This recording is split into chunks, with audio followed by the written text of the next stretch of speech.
Hello, everybody, and welcome to Girl Let's Agree to Disagree. I scared you, Busy. You're Yeah, like, you wait, where's the did. countdown? You're like, where's the countdown? I'm waiting for numbers. I'm like, okay. If she said we go, here we are. Hey, y'all. Wait, maybe I should put the countdown down right now so that people know.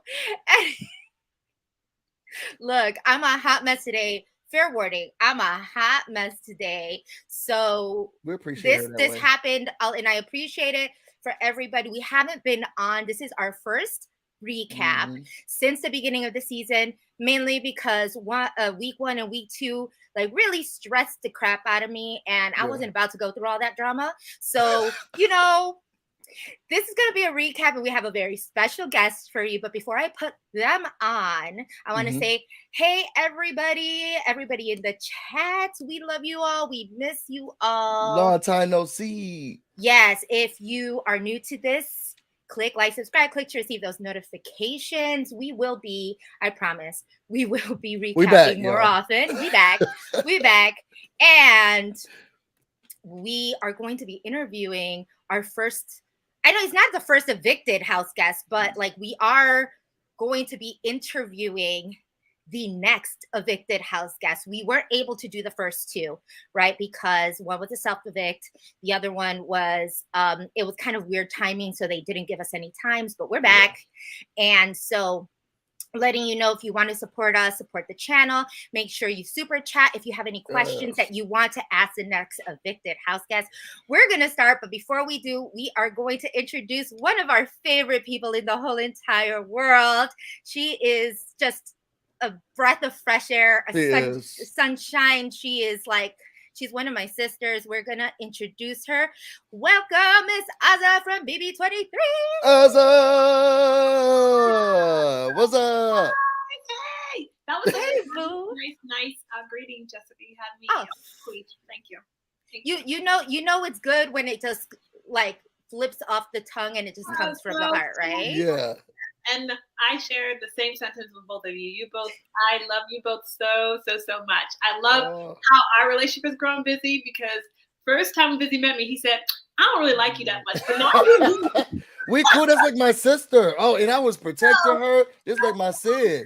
Yeah, and Jessica was my favorite interview coming out the house, and just has become a sister to me. Just since boo. Yeah, I love you guys, and I love your recaps. I love your perception of the game. I respect it wholeheartedly, inside and outside. Oh my God, I'm gonna cry. Do it. One of the craziest things too is like when I interviewed Azza for the first time, she's like, "Yeah, girl, I've been watching Girl Let's Agree to Disagree," and I was like, oh, "We have a true queen and super fan." And I know that a lot of people would probably be like, "Yeah, right, Azza's not a super fan," but you have been. A lot of people don't think I am, but I'm a very, very heavy super fan. I watch all the podcasts obsessively. I'm a live feeder. I think I was literally very, very obsessed with this show. I used to treat it like my job. They'd be like, "You want to go to Happy?" I'd be like, "No, I'm watching Big Brother." Sorry. Oh yes. I didn't know you were that deep into it. We should add you to the group chat. Yeah, no, well, the funny thing is now that the show's over, I'm not as purposefully not as involved. But prior to the show, no, I was a heavy fan. Yes. Yeah. It becomes really hard after the fact. Like, I guess to me it was opposite because I was a fan, but what I didn't know, and I never called myself a super fan, but I called myself a fan. And what I didn't realize was like what super fans entail, like what that entails. Just you're a super fan. And well, now I am. I mean, I wasn't a super fan when I was on the show though, because I had not watched a season of live feeds. So like I knew about live feeds, I knew about a lot of the stuff. I knew pretty much every season, but I had never been on a live.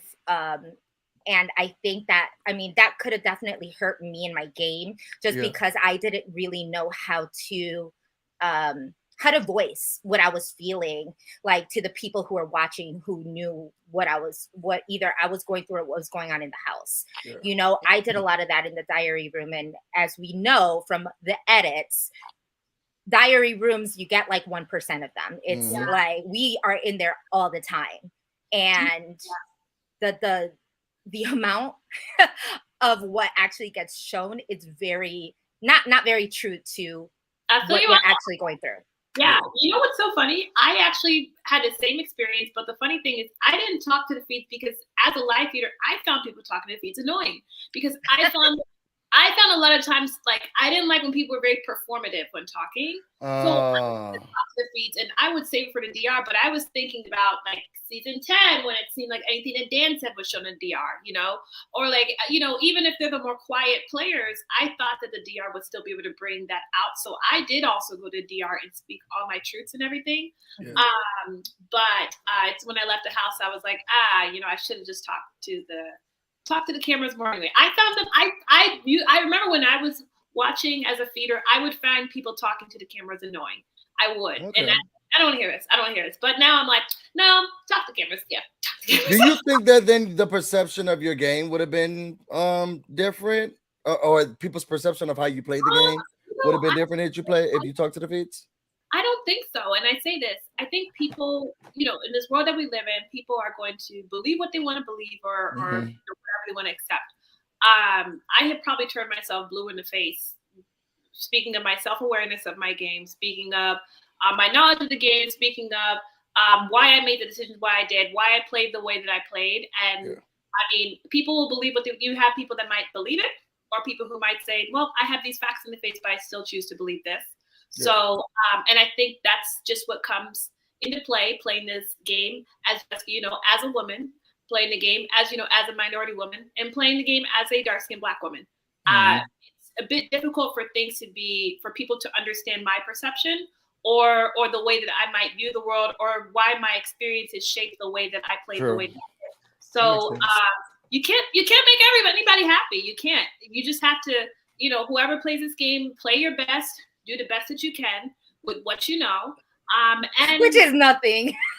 I always tell people, it's like, you know, but you don't really know, right? I always never purposely said anything for the fear of looking stupid on TV. And just, you know, it's like, I don't know anything. I started to understand why Fessy was just so completely clueless as like who flipped and what happened and like and you know and what was going on, because you have this sense of like this feeling that something's going on in the house, but nobody's telling you. You don't really know. So if you're saying it like, and I'm the type of person where I'm not going to talk shit about somebody unless I 100% know it's true. I don't like to instigate. I don't really like to put those vibes out there unless I know for sure it's happening. So my fear was me saying all of this shit and then looking like a bitch because none of it was true. And I did it like maybe 2 or 3 times, and I got a lot of shit for it coming out of the house.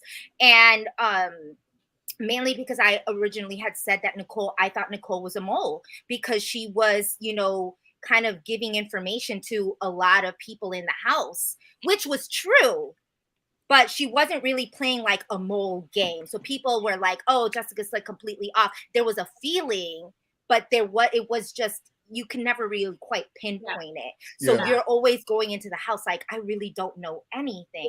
And I think if you watch the live feeds this season, there's a lot of that kind of going on where people are kind of, some people are really gaming super, super hard. And yet at the same time, kind of for all intents and purposes, not crazy, but they're kind of acting a little wild in thinking that they don't know anything. And they're very cynical because they're gaming hard, but yet they're like people, you know, they assume people are gaming as hard as them, which isn't necessarily the truth, right?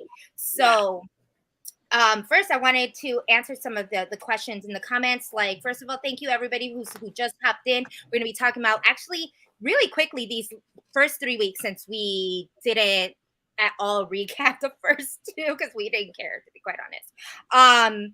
And someone who had asked if we are doing press interviews, our first press interview is going to be on Friday. So look out for that.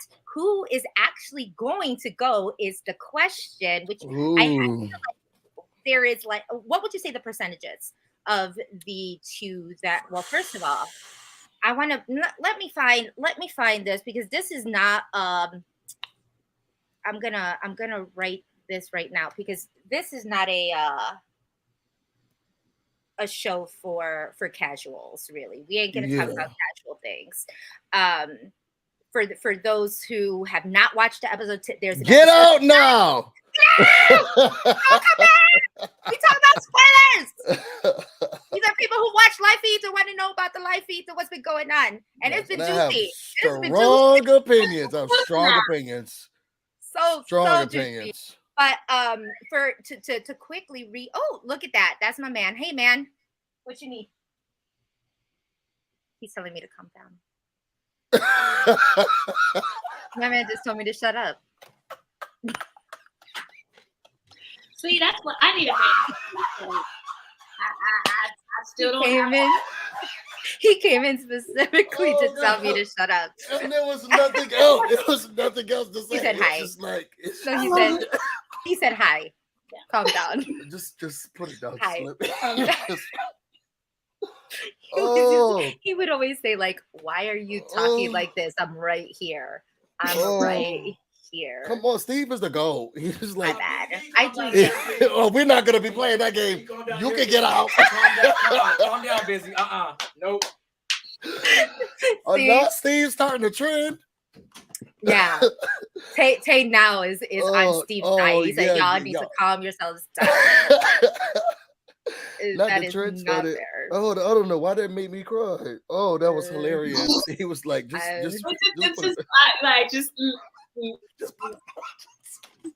I'm dying. Oh, come on. Okay, what did you say? Let's now. I'm gonna tell me if you can hear me. I'm gonna talk like this from now on, because my husband and he did that on purpose because he has to work, and I'm not in my usual place because he's working and he has to take calls in the other, so he's probably hearing my ass scream while he's on his conference calls right now.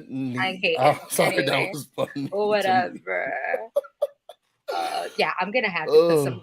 Tay said that y'all need soundproofing. Oh yeah, and I think I'm gonna in the future. That's what he's thinking about before we do anything else. Soundproofing doors and walls, and it's like, okay, whatever. I'm not that loud, but I'm just like a Puerto Rican. I'm loud. I'm Jamaican. We loud. Oh my gosh, everybody! I love that everybody's like hopping on. Hey, y'all. Hello, everybody. Okay, so let's get to this. Okay. It's been 3 weeks. We'll start with the first. So far in the past 3 weeks, it's actually, when you look at it, been very exciting, right? You have a self-eviction the first week. You have a self-nomination on the second week. You have a blind side on the second week, and then now in the third week, we have a back door. And it's a blind side. So when you look at it as even though the first 2 weeks were just so hard to ingest, watch, I see that a lot of people have kind of started to look at BB like, have I lost interest? Has it gone downhill? Do I not love the game anymore? This is really hard to watch. Quickly, I want to for these first 2 weeks, without really getting into it, if there's any questions, super chat us if there's something that you really want to know about the week 1 and week 2, but we'll kind of go really fast so we can dive into the 3 feeds. But overall, how did you all feel about these first 2 weeks? I will say that it was hard I started questioning whether or not Big Brother is done for me. I really do have to be honest. I think after we had such a monumental season, especially for Black people, and then this to be happening, it was hard to watch. In the grand scheme of all 3 weeks, I'm still giving the season right now 8, 9. But when watching and having to deal with the first 2 weeks, it was really the TV's not on. I was not invested in watching the first eviction. And I wasn't, I was only invested to see what they're gonna do, how they're gonna play this off, what was their decision. That was the only reason why I tuned in. And then the second week, it was like, oh, this is more the same. Well, back to the beginning. Yeah. So it was just I was truly questioning, well, has Big Brother ended for me? I mean, I got what I wanted. You know, do I need to do this anymore? Is it still as interesting? They're getting the people are getting worse and worse. What about you, Asa? It was hard to watch. It was. I empathize a lot with the experiences that Taylor faced. I just, it was difficult to watch. But one thing I'm going to say is that this show has always pretty much showed what America is. Mm-hmm. And I've been doing a lot of thinking on like these past 3 weeks. And I'm like, well, what was it about the season? Like, why is this happening now? And one thing I just realized is that we have had 1 or 2 Black people before last season. We've had 1 or 2 Black people probably represented each season. And we've gotten so upset by the treatment of that people of color have been resorted to. But this is, we're looking at this with everything completely removed. Now, we had last season, correct, with the 6 individuals who, because of the fact that we had to crown a person of color, we decided to stick together no matter what. Now, there were still problems in that, but we still did that. This season, though, was the first time where post-cookout, we're putting multiple Black people in the house, at least 4 or 5. And I think they had 6 individuals now, and now it's 5. Mm-hmm. And these problems that we're seeing arise within the Black house guests are problems that happen in the Black African and the Black. So true. And what we honestly see, what we might see each year, if we are going to have now more people of color or more Black individuals in that house, you're going to see what happens on a daily basis outside in the real world. You know what I'm saying? Mm-hmm. So when I look at this, it makes me sad that, these are issues that we deal with. We deal with colorism in the Black community. We deal with misogyny in the Black community.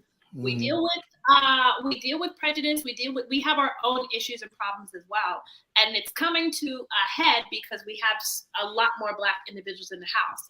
And as long as we, I would probably think the same. I don't want to push anything out there, but let's say if we had a whole bunch of people who were of South Asian descent, colorism is a problem there as well too. If we had a whole bunch of people who were different parts from the Latin American community, colorism is apparent there as well.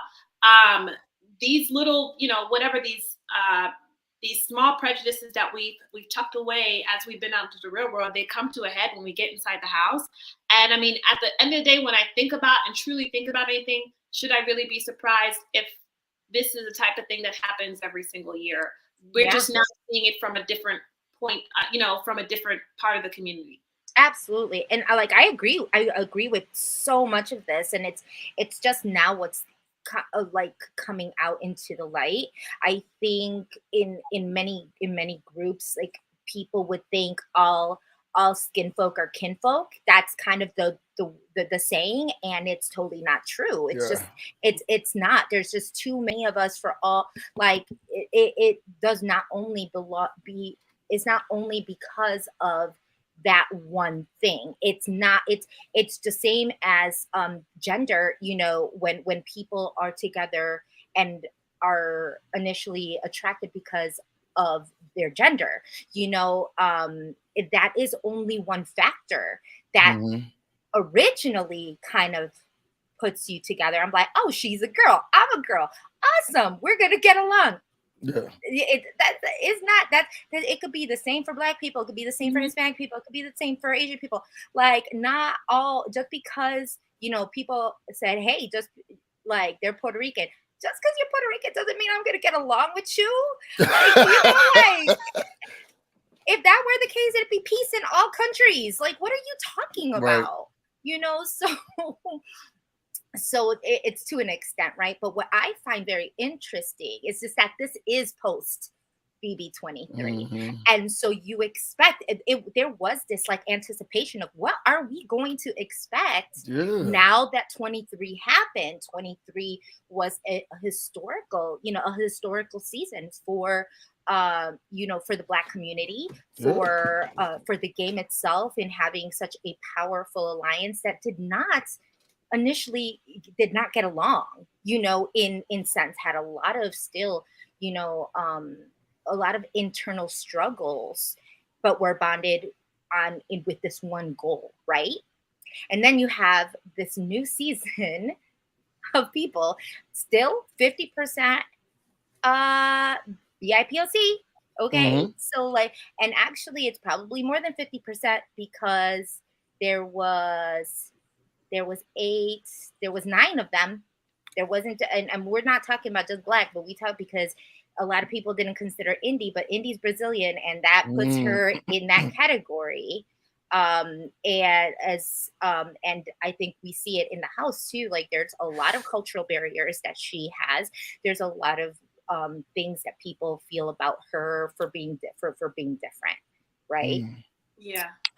But it's very interesting because of your season, Aza. How do you feel about this? They said because of your season, some people think you set them up like for failure. Like, and did you see that? Yeah, no, we talked about it in the house. We were like, this is our only chance we got. So we were like, okay, if we, after a point in time in the game, there were times we wanted to leave or we wanted to say, you know what, I don't want to do this anymore, or blah, blah, blah. But after time in the game, we kind of felt stuck. It's like, you know what, this is the only chance we got because we know after this, oh no, we can't do this. You know, so we felt that. We did feel that with ourselves. But I'm seeing this comment here that literally had me just stop in my tracks. They said it's the Obama effect in BB. And I'm just like, Let me get that up because I'm trying to see. Never thought but I think about, you know, Obama, and I think about, you know, how excited everyone's in president. Everybody, Black, white, Puerto Rican, Asian, you know, everybody was so excited to have this president. And you look at, I'm putting, you know, politics and things aside, but you look at the culture in America that changed after that. And if you look at everyone 2008, when everyone was full of hope, and you look at what happened in 2020, how broken America was as a result, that is something just to think about in terms of like, you know, how such a high can go to such a low. Busy, are you just drinking straight ice? No, it's water in here. Oh, okay. I thought it was just straight ice. Yeah. We go through, you know what, like I think, and this is to be quite honest, I want to be very transparent, right? I mean, after a season like mine on 21, which Aza, we talked about this. Did you say this publicly about what you said about 21? What? About you potentially? Oh yeah, I applied. Yes. Really? Yes, I applied, and I'm not gonna lie, I was so mad that they picked another African girl from Maryland. I was like, oh my gosh, that's supposed to be me. I didn't even get a call back. Like I put my video in, I didn't get nobody called me, nothing, did anything. You weren't the Africa girl from Maryland they were looking for. They wanted another one. I was, but I lucked out. I ain't gonna lie. After week 3, I said, you know what? Let me just apply for next season. My poor Kevin. Like, yeah, I mean, you know, but that's the interesting thing, right? Is being in this for 3 years now and kind of seeing the change. It went from 21 to an all-star season, great, and just not know what to do. You know, COVID, it is what it is.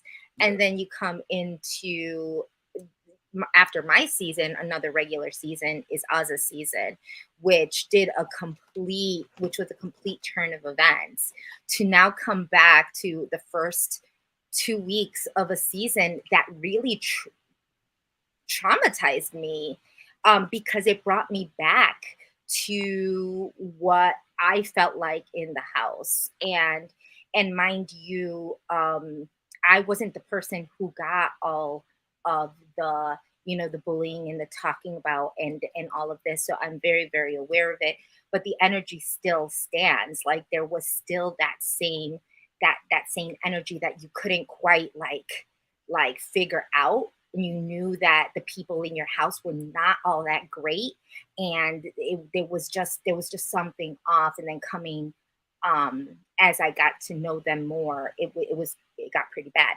So it was really hard for me to even try to interview these first 2 weeks or recap, because I was just not in the right mental space. And I'm not about, to just start trash talking people that I don't know, because everybody is in their experience, and they are, who they are. It's very, very hard for me.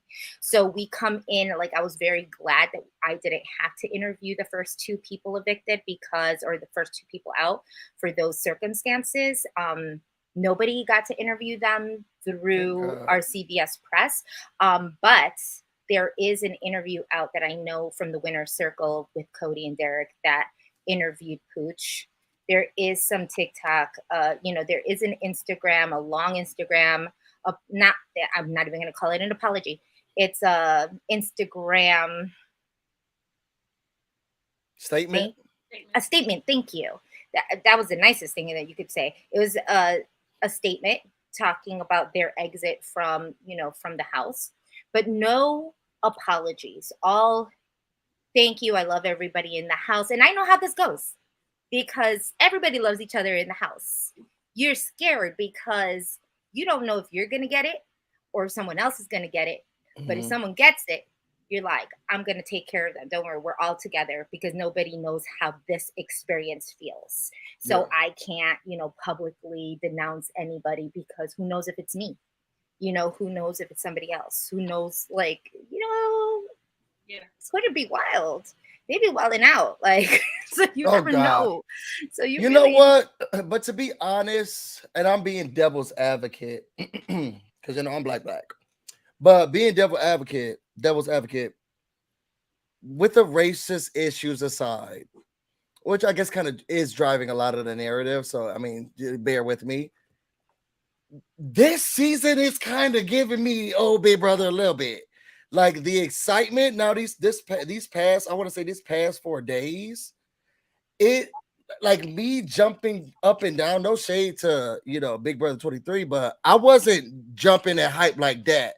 Like I was excited that it was going, but they were so nice. They made everything so smooth, and no one was really fighting and arguing, and people were that mad about it. I think the most emotional I got was the Claire and Tiffany situation, because they just really didn't know what was going to be happening. Or the most tension was between Kylan and Xavier. I think that was where I was like, okay, get him out of the house.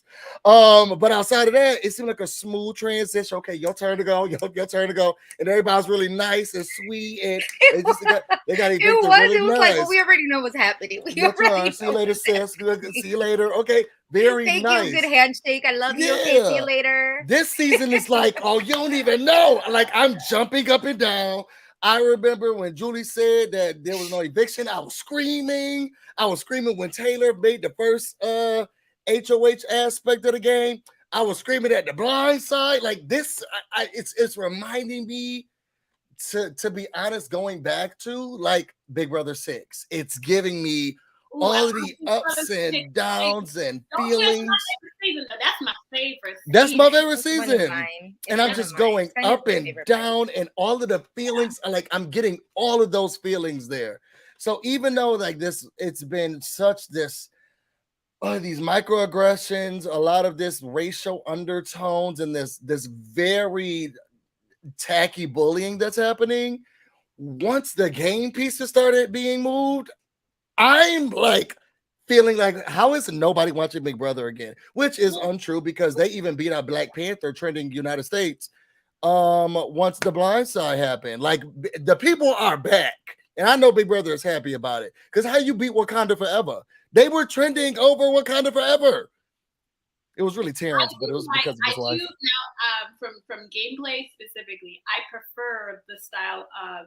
I prefer, number one, I prefer people to be a little bit more outward with their alliances. Like, yo, I'm rocking with this crew. That's what I do. I prefer that. And I also prefer 2 sides. I don't like to go with the house mentality. So we are seeing the 2 sides, which is something that honestly, since season 16, we haven't really done. But honestly, I'm going to argue and say this. Season 23 was interesting in a sense that most of the other alliances have been alliances where people know like who the alliance or who the quote unquote big dogs are in the house. Yeah. And because they don't want to be taken out, they kind of operate within that. But BB23 was different in the sense that there was a dominating alliance that literally virtually nobody knew at all. True. So it was stealth. And the appearance was a royal flush being that person, but they just didn't know. So there was something, it was a different type of gameplay. I understand it not being what anyone enjoyed, but what I would probably tell people to look at instead is look at the drama within the cookout and look at how we were trying to save our people and, you know, get rid of other people. That's where things I feel got more exciting from our drama that's within. But what you're completely right, Busy, this season has that. It looks like it's going to be this two sides thing, which, sorry, I have to say season 20 had the two sides too, but it was leaned heavily towards level 6. But we really haven't seen that type of gameplay since for a while, honestly. Yes. For a good while. And the thing is really, it's like not even gameplay, right? Because these first 2 weeks, it didn't even seem like it was gameplay. True. So I think that was what was really rubbing people off the wrong way. It was not the type of drama that Big Brother fans and stans want in a season. We don't want people to be bullied. We want, good drama, good gameplay drama. You know, the one where you about to get yourself some side of blindside butter beans right now. You know, that we want that blind. Give it some extra butter. You know? Stuff like that. Like that's what we want, the game. And that first week, I mean, in the first 3 hours, we're like, sis, this is not it. This is mighty personal. This is like, I'm gonna attack you because I don't know, because you're pretty, because you're and black, the group think so. Y'all been in the house. Is the group think that can it get that serious? Like it waved through the house so easily. Yeah, it can. You are blocked out from everybody else. You have nobody else to think of. You don't have any type of any type of barometer, any type of moral barometer or anything. And honestly, in that house, when you get evicted, it feels like you're gonna die, and you don't want to die. So you're trying to survive in the best way possible. Think about, I'm not sitting there comparing this to that at all, but think about atrocities that happened in history, whether it's the Holocaust, whether it's how long we had segregation. There were literally signs that said no Jews, no dogs, no blacks in Baltimore as early as 40 years ago. And guess what? Nobody did anything because you want to survive, you know? And like, that's how it is in the house too. People want to survive. So even if something's not right that's happening, that's a great analogy. And they will chill, you know, and hope that, you know, okay, that's just how our human nature is in the effort to survive. People do different things. The other thing I have to bring up that someone brought up a couple weeks ago and I didn't think about is my last season had teams. So like, you know, Brittany was being used as a pawn every single time. And if I wanted to sit there and say, oh, you know, I did stand up for her, but I got to be honest, I probably had more of an impetus to stand up for her because she was on my team. So I wanted our team to survive. So it was very easy for me and Big D to be like, yo, what's going on? What's up? You know what I'm saying? There's no teams. Who knows? I have to say, I don't know. I know what the right thing is to do. And I know in my heart, my intentions were only pure in how I was an ally to Brittany. But I don't know. Who knows how it would have been under different variables? I have no idea, unfortunately. You know, I can't sit there and say that I might have been that way because I'm human. Yeah. And to be quite honest, and I understand that aspect, Azza, when people ask about like groupthink and mob mentality, does it happen? Yes. When I came in the house, I also came in a very weird situation because I was literally bottom of the barrel from the first 3 hours in. So but Jessica, you was making moves that was going against the groupthink. No, but that was only once I had enough power. Okay. I will be 100% transparent in the fact that like since BB24 has started, people have messaged me and said certain things about like if you were in the house, Taylor wouldn't be like this, because you had Kemi. I want to be perfectly clear. Kemi did not have me in the house. Like Kemi and I were mutuals and we were friends. It was very much of a Brittany situation with Taylor. It was I liked her. I liked Kemi, but there were a lot of things that happened in that house that could not put us together, even though we were in like the first week and a half, we were in an all girls alliance. that All Girls Alliance happened because I did not trust Bella, because I knew that being in an alliance with her would at least afford me, like knowing what the hell was happening and kind of getting closer to the girls. But that wasn't the case. That was she then threw me under the bus, and it was me and Kemi on the block. So at that point, Kemi and her were still very close. And so I thought Kemi was in on the whole on the whole like throwing of under the bus, because Nicole had told me that they were talking about me. Now there was a lot of things that happened, and this is the thing, is that y'all didn't see my first week of feeds. If y'all would have seen my first week of feeds, y'all would be singing a different tune. I mean, you would still have hated the same people, but you would have seen, I mean, you definitely would have probably hated the same people. I ain't gonna lie, you probably would hate them more, to be quite honest.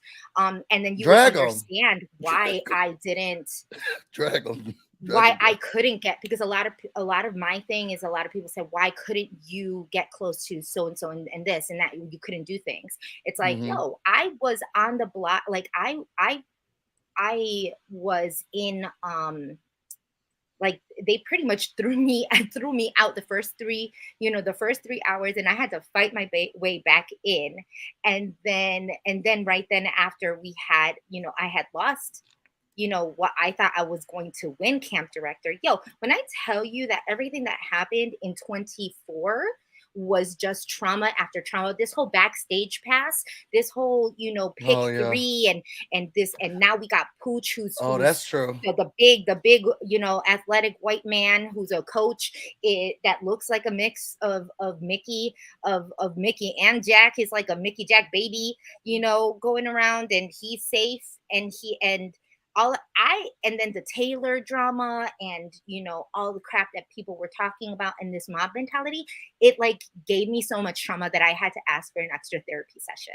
It was that crazy. I will be so like, I could not. We love your transparency. And so that was that. So we ain't even talking about that. This now, it's just I just wanted to clear that in the air, because even though Kemi's one of my best friends right now, and we've been each other's, kind of therapy and just and sisters for that season, like, it was not there during the season.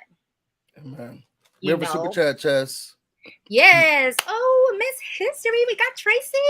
We love Tracy. Tracy, we love you. The difference was, it was gameplay on BB 23. Can't say the same for the other alliances, BB 16 through BB 21. Racism and sexism doesn't always have to be a strategy to be enjoyable. Trauma porn. Right. Yes. Hashtag Team Taylor.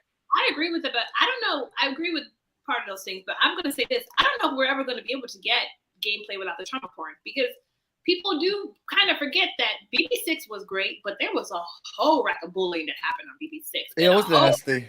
Behavior. Yes, there were some things that were said. It was nasty. It was a different time, but I didn't think about it that much, because we were in, I want to say I was in like high school. I was like 14, 15. Yeah, I want to say I was in like high school when that was happening. And it was like, I wasn't even thinking about it, because I was still going through the high school stuff too. Like my mind was skewed because I was going through the high school socialization. But the drama was different. Can you think we can get back to that because of how sensitive we become? I really don't think it's ever going to happen. I don't. People know what they're doing. Like, that's the reason why they have this, so people can talk, so people can get angry, so people can get upset. BB15 was hella racist. BB15 gameplay was for sure best. Like, in my opinion, I actually really did love that, and that's a good everything. I don't know if you're going to be able to be. I truly don't think it's like you're going to have one, not the other. You can either have people being as mostly just as respectful as they can be, whatever, and the gameplay is going to be considered boring. Or it's going to be that crazy, bombastic, crazy back and forth, this and that, and there's going to be some problematic stuff that's going to happen, and people are going to be upset. And the thing is, I want to see that. I want to see people be their true, authentic selves, and take their racist word. I heard from Sandbot since she said she was curbs. I didn't see her since she left the show. I know the other girl, she started her mommy podcast or her family podcast, Erin.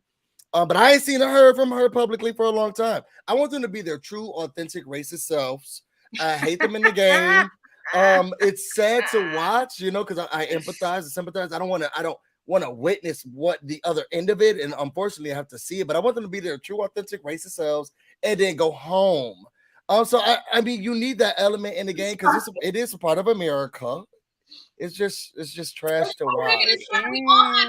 We all have internal biases, and the great thing about this house with that isolation, with you being surrounded by strangers and $750,000 being dangled in front of you, that joke comes out, bruh, for everybody. Like all your flaws, all your insecurities. I was cuckoo for Cocoa Pops over X. I could not stand Whitney. Like, that is not me in the outside world. Is that me? No. You know what I'm saying? No. I did say boy crazy, and in the house, I became boy fucking crazy. We love your transparency. I mean, but yeah, we love to see it, and we love to see it. Jessica, what to say?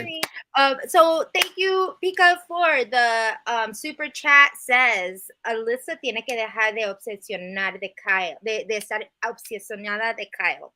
Sorry, obsesionada de Kyle. This is BB, not Love Island. He's basically, they're basically saying that Alyssa needs. Actually, this is very telling now that we're talking about this. It says Alyssa needs to stop being obsessed with Kyle. This is BB, not Love Island. Why? No.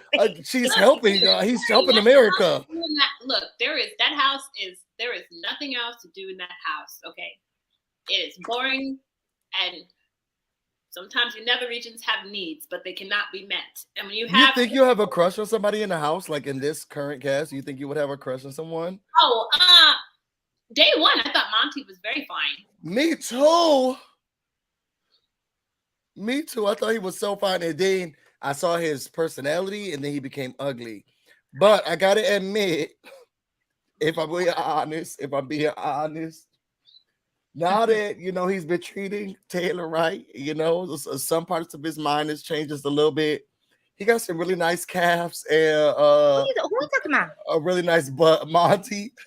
I hate sexualize him, but his personality is changing for me. Here's the thing, and I said it on my Twitter feed, like on my posts, because I had to put myself on private this season because I said I was not going because I was afraid that my posts were really going to hurt some people, maybe sound a little sassy. People would reply, and then I'd get someone from my season reposting, talking shit, and then there would be like I do not talk to people on my season. Let me tell you, out of the 16, there's maybe 5 that I will mess with. That's it. 2 whoever Jessica rock with, that's what I rock with too. 2 that I talk to, 1 that I text, and 2 that I engage with over social media. That's it. And 1 that took a picture with me at your party, Azza, that I did not approve of because they snuck in the back acting like they were my friends. No, sir. That is not the case. No, they didn't. It happened. It happened. So if y'all see pictures and blah, blah, blah, if they in back of me, I didn't know that. It's not good. If I'm in a group picture and they're there, that doesn't mean I mess with them. I just want to be very, very, very clear. But so, I don't know where I was going with this. My ADHD took over. Let's see. Where did I go? What was I going with this? Girl, no, you had to get that out. No, you didn't. You keep your private for a reason because you don't want to. Oh yes, but I posted, and then you talked about Monty being cute and all. I body parts. His body parts are growing on me. I posted on my feed that everybody in there is an attractive person. I really don't think even the people that people would consider nerds or the, kind of out of the box styles, they're cool, still good looking people. The women on this season, I'm not going to lie, when I saw them, I said, wow, these are gorgeous women. Each and every one of them had a very beautiful, they all were very pretty. I can agree. And I posted that But the thing is that the attitudes and their personalities that came out of all of their insecurities made them ugly as F. So ugly AF. And really, I really just wish that they would eat some makeup so they could be pretty on the inside. Like, that's basically what I said. I said what I said. He did leave, didn't he? But it's true. That's how I feel. You know, like, it ain't. Not eat the makeup. Not eat the makeup. If it will make you prettier on the inside, wouldn't you do it? I promise you that. I promise you I'll be using that from now on. And that is a promise. Come on, eat makeup. Go eat some makeup. Go touch some grass and eat some makeup. That's what we gotta tell people. Eat some makeup. You know, but I guess we are learning. And then drink your water and mind your business. That's what you need to do. Touch some grass, eat some makeup, drink some water, mind your business. Because now their eyes have been open. Oh wait, we have to get to week 3 first. Are we over with the first 2 weeks? We're over. I mean, unless anybody wanted to really talk about it, we already kind of said what it was. First and second week. Unfortunately, I don't even want to give it too much, much energy because that is done with. It gave it very BB21. Let me get my charger. My charger needs to charge. Yes. It pretty much gave very BB21 vibes. It gives very bullying, gives a lot of jealousy. It's a lot of groupthink. It's a lot of mob mentality. It's very little gameplay. It was very traumatizing. Nobody wanted to interview any of these people. People were like not even wanting to watch this anymore because of what was going on. That was like pretty much the recap for week 1 and 2 until like the very end. So what we see is Paloma self-evicts, right? Wishing her the best in her mental, in that mental journey, in that mental health journey, because that's not fun, regardless of the type of person she is. Then we had Pooch, who started to look so attractive to me, but I don't know if it's because he was available adjacent. As a member of the LGBTQIA community, he was giving me available adjacent. So I was like, you do kind of look a little, you do look a little cute to me. He started to wear me just a little bit. He was available adjacent. So I started looking at him like, okay, well, you can put the bulge over here a little bit. If you wanted to. I am dying. That's funny. But I mean, yeah. Oh, even that was giving me BB21 vibes. Though the whole Joseph and Pooch situation was giving me very Nick and Tommy vibes. Paloma was giving me very Bella vibes, because Bella was that. Like, if you would have seen the first week of feeds, you would have seen that Bella was acting exactly the way Paloma was acting. Like, she was wild, yo. Yeah. Wild AF. Like, she had like about 6 different alliances. She was hopping from place to place to place. I remember there was a moment where Kat had said something about having Nikki like wrapped around her finger that first week, and then Bella literally said, okay, I'll be right back, just come with me. And then I walked with her and we went all the way to the boat room, and she's like, and everybody who was in the boat room, she's like, I just want to let all of you know that Kat just said that she has Mickey wrapped around her finger, and she walked out. She was messy. Like, this was a messy. We're talking about Bella for my season. Yeah. Anyway. So it just gave me, there was just too many people on this season that just remind me, like, wow, this is really a typecast here. You are really going for people that, you really still want to see. There's a personality type they're probably looking for. They said, look, we're gonna find them of color. We need a psycho, and we're gonna find one of color this time. Exactly. And they did it. Miss History. Miss History, again, thank you for the super chat. She says, Aza, my 7-year-old niece believes you are a Cameroonian princess. My family ancestry is Cameroonian, and she's amazing. Oh, hey sis, what's up? And it's the beauty. I can see. We'll send you a signed picture Just give us your This is also a very gorgeous, gorgeous woman. Like I met her in Dallas, and yes, I can see that you come from royalty, Cameroonian royalty. Yes, I'm certain you do, and I actually do come from. My grandfather is a parliament to the chief, so was a parliament. So that's why I had 6 wives. Yeah, of the Mancon tribe. Mm-hmm. I'm gonna be coming over and I'll be a little adjacent to royalty. I'll be honest. There are like over 300 tribes in Cameroon, so it's a deal, but it's not like a You see one chief, you see them all. We'll be there. I got you. So, Aza, will we say that you are a duchess then? I wish. What will call me? I'm still a queen, and I'm still looking for my king, y'all. Boom! Yes. I need a man to tell me to be quiet, Jeff. If my brother would get his act right, I will hook them up. But he too hood, and I like my friends, so I'd rather not do it. Oh my gosh! Oh, the couch potato queens! Oh my gosh, we love them. If anybody follows them, they also do podcasts and they go through live feeds as well. We absolutely love them. Stand them, follow them if you don't. Let Aza know we love her and she's everything. They need some recipes. We need to cook together. To be like seriously, y'all should. Y'all do it. Y'all do it. And I'll be at the house again.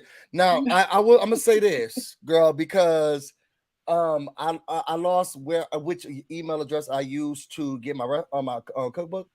But I need jollof rice. Okay, now I'm telling y'all, I'm letting y'all know right now. I had it firsthand myself. I've been craving it for months. Like it was some of the best I've ever had in my life. Nobody's ever made it like that ever before. It had the right amount of spices in it, the right amount of heat. It would if y'all haven't gotten her cookbook, y'all need to do yourself a favor. Even if it's just for that recipe alone. Thank you. I got that. I got puff that I made in the house. I got my chicken wings I made in the house in there too. Got the jollof I made in the house. That's how I made the final 3, y'all. That's so good. Unlike this girl Nicole, who's a private chef, don't want to be cooking for nobody. I don't know about this. This is so we're. It seems like they don't want to cook or clean. The carpets look nasty. The carpet is disgusting. I'm just they just got there. How dirty was your carpet? I don't remember our house was spotless. Production told us that was the cleanest the house has ever been. Big D, every Wednesday we cleaned. That was a thing we always did. Every Wednesday from top to bottom we clean. Number 1, but number 2, Big D is so very, very particular about surfaces, about things. Like you could not just leave anything hanging around the house. We had no ants. I had always heard about ants in the house. I know y'all didn't have no ants, and the ants they always make an opinion. They always make an appearance. We had ants outside. Okay, they said this is the cleanest that the Big Brother house has ever been. Thank you. We were very 0 ants, and the ants always make an appearance. At least mid-season, the ants start to come. Yeah, our ants came out.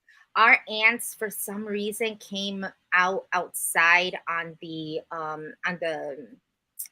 in the washer and dryer. I don't know why all the ants were there. That's weird. It was really odd. It was very odd. But we never had ants inside. We never had an ant infestation inside.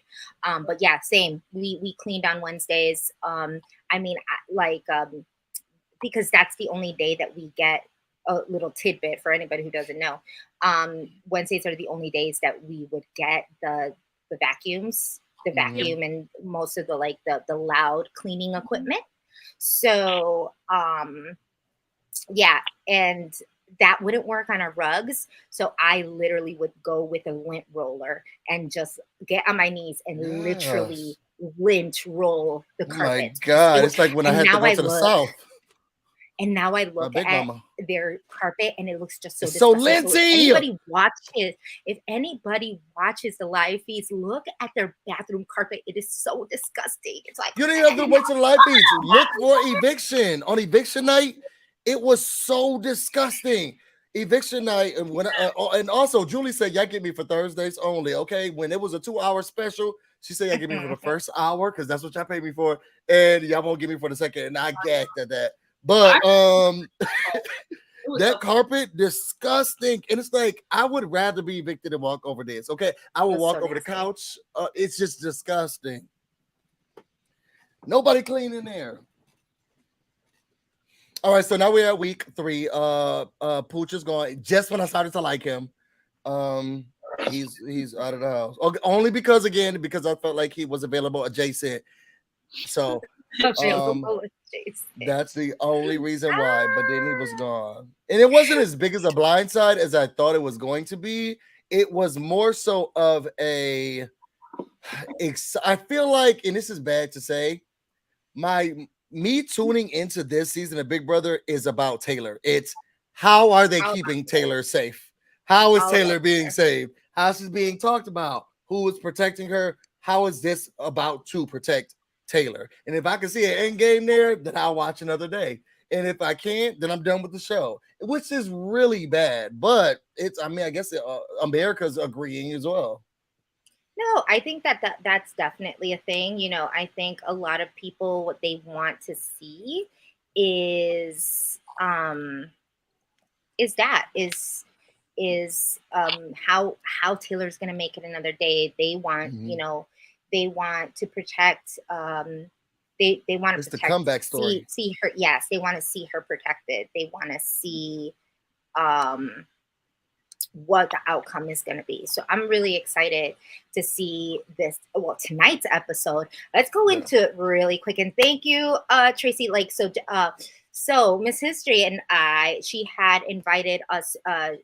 She's doing a trip to Greece in September. So she's like, oh, it could be a BB thing. That would be cool. So if y'all are interested, I will send you, Tracy, let me know if it's cool. I'll send you, because it's for September of next year. So it's already like a package and a thing. So if anybody wants to go to Greece, we can kind of. Oh my God, Taylor, you're not invited me because I ain't being on Big Brother, but I'll go. I love to see the package. I love Greece. I would consider definitely going again. I had a beautiful time when I went. The food is amazing. It's just it's gorgeous. It's absolutely gorgeous. Beautiful. I want to go so bad. I definitely want to go so bad. That would be amazing. Yes, it's very cool. It's like, so okay, so let's go into it. So we have Pooch gone. We have Paloma gone. Question. Yes. Have we ever had someone who's been so low on the totem pole win the game? To be honest, watching this, I'm excited to see Taylor make it another week, but I do have this. I mean, she ain't gonna win, but I'll watch it until she gets there. Yes, I would probably say Ian. Ian was on the block. They wanted him out first week, right? And Steve. Okay, we got two. I'm gonna gas myself up, but I almost did. You weren't at the bottom of the totem pole, though. Oh, fine. I was in the alliance, but I was at the bottom of the alliance. You were in the dominant alliance. I don't know what show Azza was on. To me, because I always think about the one that I don't think about Ian or Steve. I always think about Rachel Rowley, because the girls were ready for her to go day one. They hated her, not her first season, her comeback season. Yeah. That she won. It was like, get her out of here. I love that season. Don't get me wrong. I love that season, but there were a lot of stuff that they kept on throwing in there. That's true. I feel like it was heavily produced. Oh, you know what? I would probably say Josh. Nobody. Martinez. Josh was at the bottom. Oh yes. Nobody thought Josh was gonna win. Yes. No, you know what? He's literally at the bottom of the I'm gonna give it to him. Media wise and in the house, I'll give it to him. America didn't like him, and neither did people. I give it to him. I gotta give it to him. I like Josh, but before I even met him. I liked when I watched the game. I was like, oh, I liked him. But really? No, I think.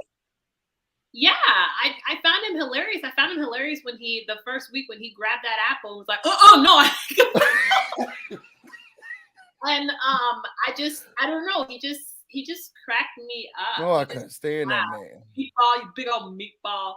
Like, he just made me laugh. And then when it came down to the end, I mean, people could sit and say, well, the only reason why is because Paul had terrible jury management.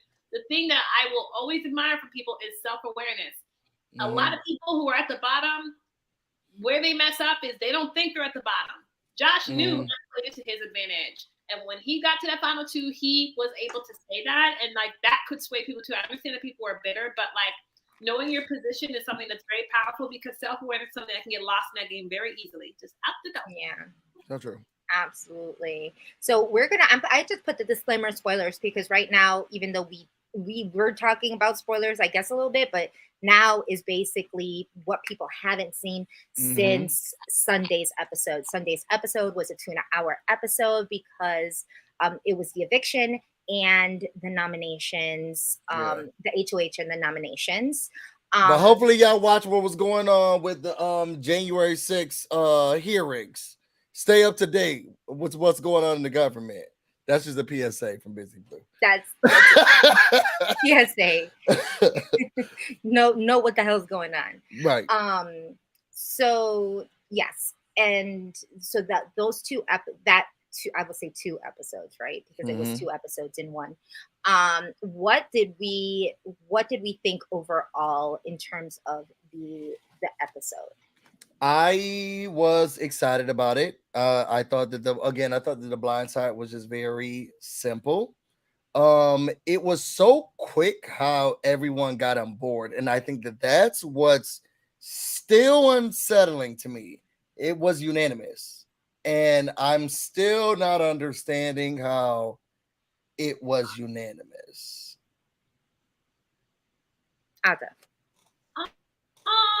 Okay, I have to be honest with you guys. Don't kill me, but I don't really watch it. Yeah, I don't watch this show. I get triggered, so I don't watch it. I just watch. I always keep things on updates and things, and every once in a while when I can, I'll watch live. I'm sorry, I sound like some type of like rehabilitated no, there's times where I can't look. I said that I couldn't recap this season because it was too triggering for me. Yeah, and I just don't like for me it's just weird things like when I hear the music or like when I see like it's just like like that. That's why. So I didn't watch it, but I just keep it. I keep up to date with like Twitter updates, so I know what's going on and things like that. But from you saying you're surprised that the whole house was put on, I mean, it was so quick. Groupthink is the mother trucker, yo. I mean, like it's because when it's like when someone hears someone's like, hey, as long as it's not me, okay, cool. You know, all right, I'll go against this person. You know, the girls already probably, you know, were like they felt. Also, the one thing that's happened in the house is time. A day can change anything, you know, and like. While they even might have had these negative thoughts of Taylor, their view is, well, Taylor's always going to be here. Let's go ahead and get someone bigger out, and we can always get Taylor later, you know? Like, it's just, and people just latch onto that, and we're like, all right, cool, send it out the door. And he's a muscular, just like you said, muscular, house threat, charming, all these things. And it's like, if we can get him out now, let's go ahead. Yeah. Well, he ain't had no muscles, but which I don't understand why they thought he was a threat because he was the skinniest man in the house. He was like this. That boy was like this. He had beautiful blue eyes and he had this really hard exterior. But when he took his shirt off, it was nothing there. He looked like he never seen the gym. Yeah, I will say this. One, with Big Brother, nobody wants to be on the outside of the vote because it looks like you don't know what the hell's going on, and obviously that's going to be hard. To then try to go to final 2 and say you were on the majority, like you were never in the majority of the vote, right? It's kind of like Survivor, that type of feeling. Like you always want to know what the hell's going on with the house, who the house is, like who's running that house. Because everybody says the house, and you're like, it's always kind of like the house is doing this, but it's like, well, who the fuck is the house? Like, first of all, tell me like what exactly is this house and who runs it and who's saying this, because it's always a game of that telephone, and it would be someone who's running it and saying that the house wants this, and it could be that very same person who's saying that, who's trying to flip a vote or trying to do something, right? That's 1. 2, things happen very differently on the day of because the feeds are off a majority of the day, and I will always say that as a fan, as a fan and as someone who lived in the house, it's very and you let me know, Azza, if you feel somewhat of the same or differently. But there's this like I'm very kind of torn in two places, because a lot of Twitter, a lot of people who watch Life Feed say that they see everything. And I beg to differ. I think that they don't see everything. And I think that people think that we're saying this, that some of the people are saying this to cover our tracks for anything that we did.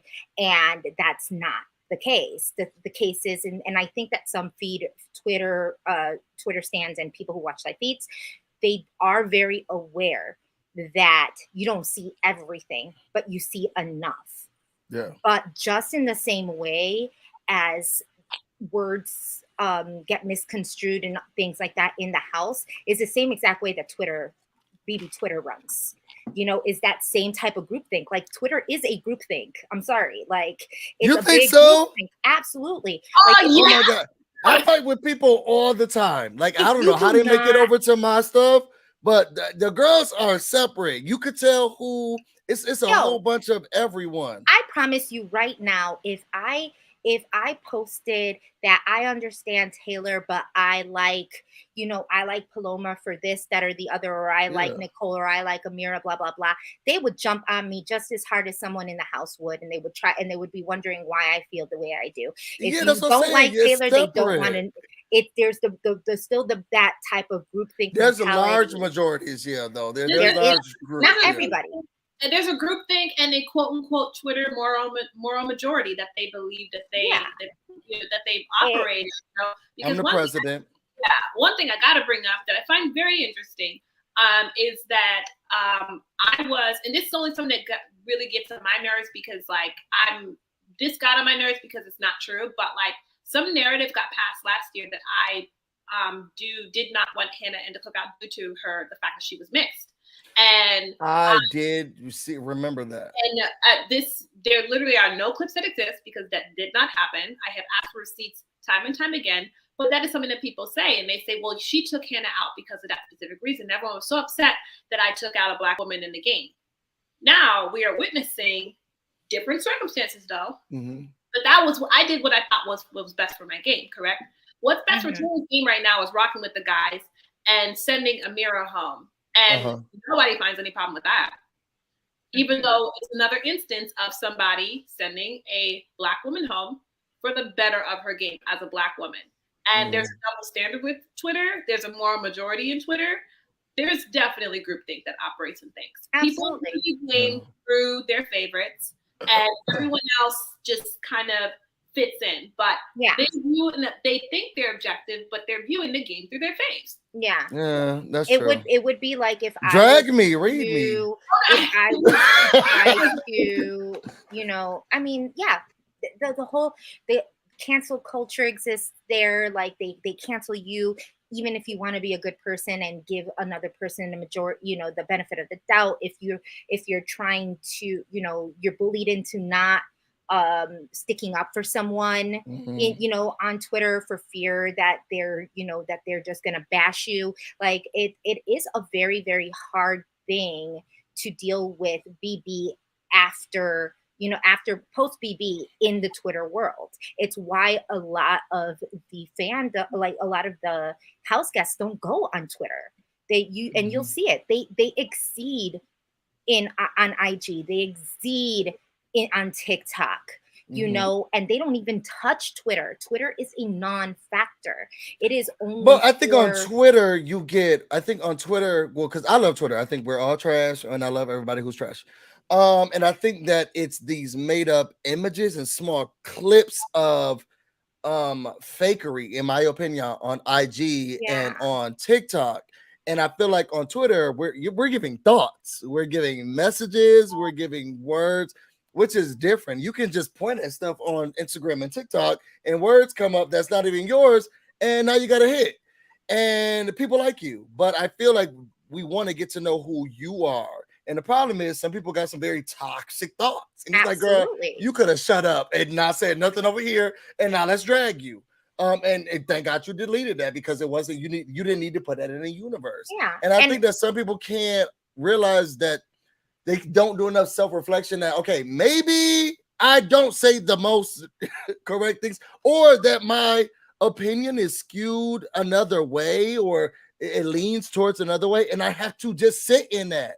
People a lot of people don't agree with a lot of people, but if you firm in your stance and what you believe in, girl, I said what I said, and that's how I feel. I say they drag Taylor every day, and I'm going to bed.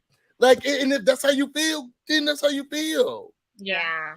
And it is very much that. It is very much like it can affect a person's livelihood. Like just like this past week, people were posting about Turner and the comments that were happening on his business page, talking about how it smelled, and it was like, I mean, all of these really bad people reviews. Go too much. It's too much. It's really sad. Did y'all have to deal with that? I mean, my family got death threats because I took Hannah out. Like, people are just crazy, and it's the thing. Like, this what makes me think of like I said, I'm from Cameroon, and we have something called jungle justice, where like in the village, right? Somebody comes in and they like steal from you, right? It's like, yo, you stole. That's wrong. So the whole village comes together and like kills them. But you want to steal again, or you can't steal again? It's called jungle justice. It's called jungle justice. You can't steal again. Yeah, and it's like that's what they call it. And it's like, hold up a second, but you killed him though. I know he robbed you, but you killed him though. It was a little excessive. Just a little excessive. I don't want to laugh. A little excessive. Wait. But you kill them after you know 100% that they did it, right? No, they'll catch you. They'll be catching yo. They'll be like, no, the wolf will come out. Like they'll be like, hey, there's a thief. There's a thief. Oh, yo, there's a thief. Everyone comes out. Yo, you stole. You stole. You're like, I did. You stole. What the hell's wrong with you? You stole. Let me kill you. Oh, okay. Steal again. We're trying to keep those moralities up, but we're also killing people. I guess. That's the extreme that Twitter goes. It's like, yo, this isn't right. Fire her. She can't work again. Well, I don't know if all those people on Twitter, most of those people got their pages banned. I think that they're probably behind a letter or a picture of a goat. I don't think that those people exist on Twitter. I think those people, they have to hide behind something because they're too extreme. There are some Big Brother fans that I'm like, sis, you need to take a break. Like something to go way too far when they go into people's businesses. Now you're writing comments under people's restaurants. And I'm like, okay, now they still need a life. Now you can trash their thoughts and views on their Twitter. Just let them know I don't like what you said and then like leave it at that. I have no problem with people responding to other people's trash thoughts. Because I'm going to do it. It sounds stupid. What you said sounds stupid. Why would you say some stupid stuff like that? And then I'll leave it at that. But to go to the extra mile, I think that's different. But I don't think that those are Twitter people. I think that those people, like, my stalker, I think that's a whole different group. Yeah. Yeah, you're right. That, I'm not going to say that.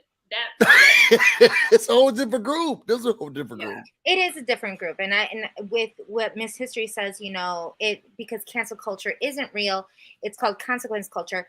Agreed, because really, in sense, they're not canceled. There's this idea that you are going to cancel somebody, that they're going to just fall off the face of the earth and then they're not going to be able to recover, or they're just going to be completely X'd out from all of society. And that's not true, because if that were true, then you would have someone like Jack not have 1 million followers on TikTok, which he has, what you do is you force. Yo, he is a muscular white male with a square jaw. He's gonna be popular. Well, I did not know that either until like recently, and it proves that cancel culture does not exist. They cancel you in one realm and you exceed in another. He will find, because he's canceled, because we find ways to not forgive people for wanting to be allies, for wanting to forgive, for wanting to learn, you automatically push them onto another side, which is the come with us because we've also been shunned and we're like, we're bigger in numbers. You know what I mean? And they end up like supporting each other. We see it right now with someone like Paloma, who does not who does not see yet the consequences or what she has done wrong, and everybody's talking and over her and not letting her really realize what's happening. And you got people like Nick and Sam from my season who are like saying, "Oh yeah, we know exactly what you're coming, what's happening. You know, we totally get you." And who knows if they're DMing right now? I have no idea. But like, what is that gonna help?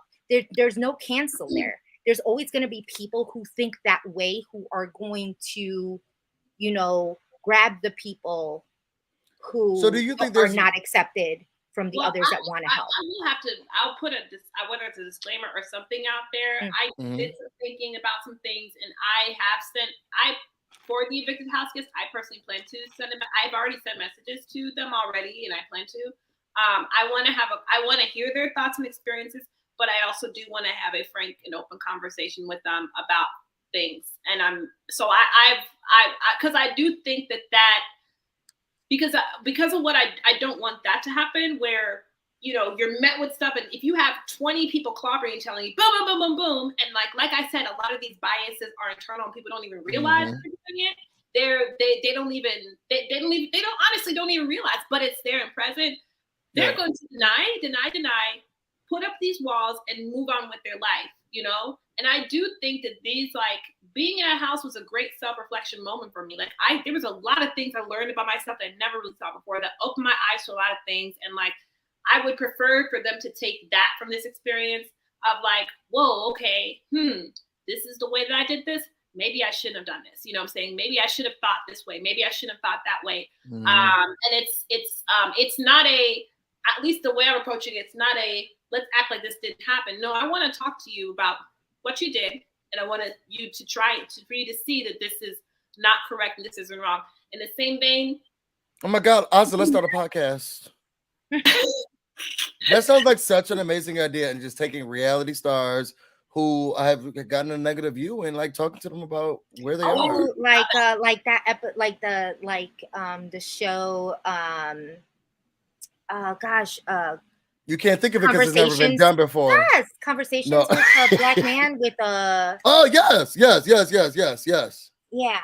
that one. He's a football player. No, he used to be a football player. Yeah, I think that would be. I think that's a great idea, and I don't know if we do that enough with. My problem is, and this is just me as you know, a public defender. I hate giving those people a platform, especially if they've used their misogyny, bullying, evil, racism tactics to their advantage. Yeah. It's hard. Like, no shade to Evil Dick, but he teeter-totters. And like some days I like him. Some days I'm like, oh, I didn't forget what you did or what you said or one of these days. But then other days I'm like, you know, he ain't that bad of a guy.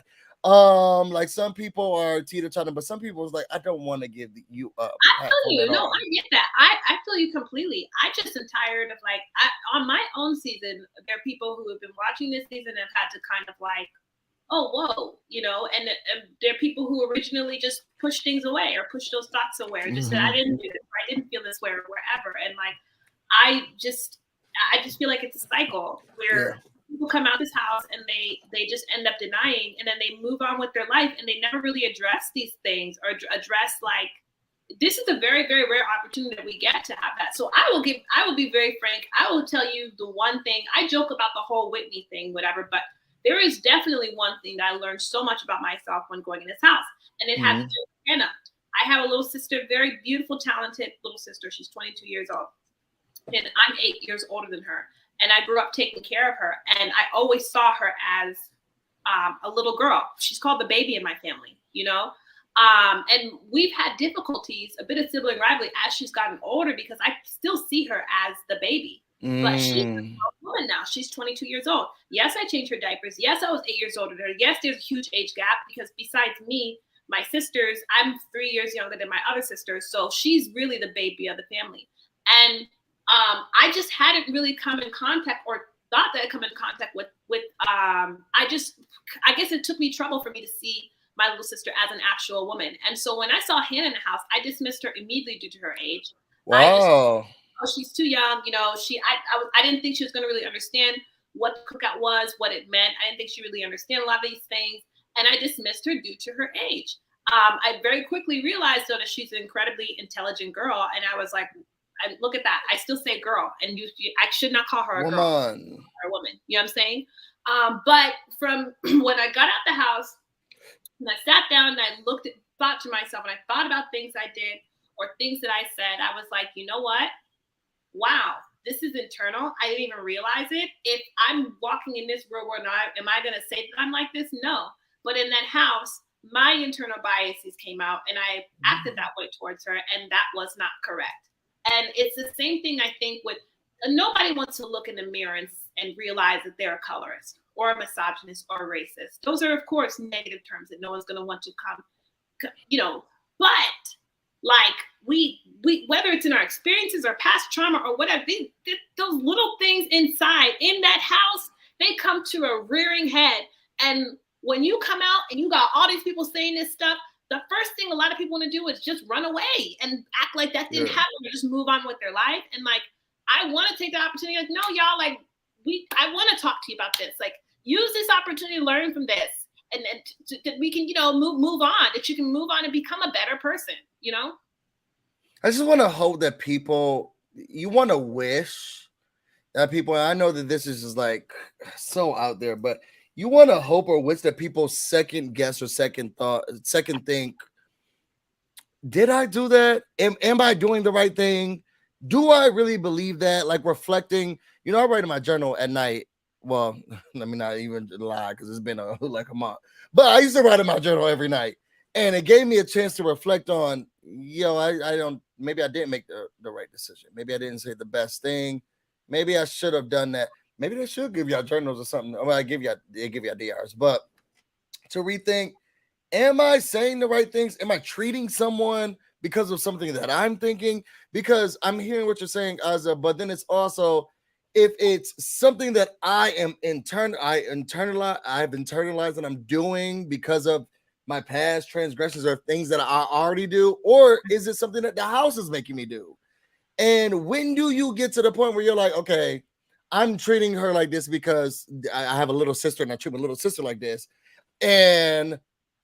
or I'm just treating her like this and I don't even know why I'm doing it. I'm just talking trash about her because everybody's talking trash about her. And when do you get to sit down and say, oh wait, this is not my personality. I don't know why I am actually trashing this girl. I don't have an older sister. She's older than me. I don't know anybody who looks like this. I haven't really, when I feel like what bothers me is that there's never a second where someone's like, hey, I'm not actually thinking my own thoughts right now. And I'm not being my true authentic self. Even if your true authentic self was, I treat younger women or women younger than me like my sister because I look at my sister a certain way. So I'm looking at you a certain way, like I would look at my sister. When do you sit down and say, well, none of this stuff is me? And then how do we as fans approach you when we're like, well, we saw you act like treat her like trash? Whether or not you didn't have a sister, you had a sister. What we saw you doing is saying you're throwing soup in her face, and you say you throw that bowl of soup in her face, and that's what we saw. Yeah. That's a Daniel reference, y'all. Yeah. Kemi's in the chat, y'all. Hey, Kemi, we miss you. We miss her so much. There's my man again. Oh my God, are we too loud? Steve, are we too loud? Are we too loud? No, he said we're doing good. Doing good.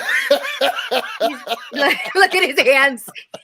He's like, y'all are good. I love Steve. Wait. What did you need, babe? In the next 15, 20 minutes. Okay, bye. Go. See ya. Well, that means we gotta speed it up. Okay, we do gotta speed it up because we're gonna be watching.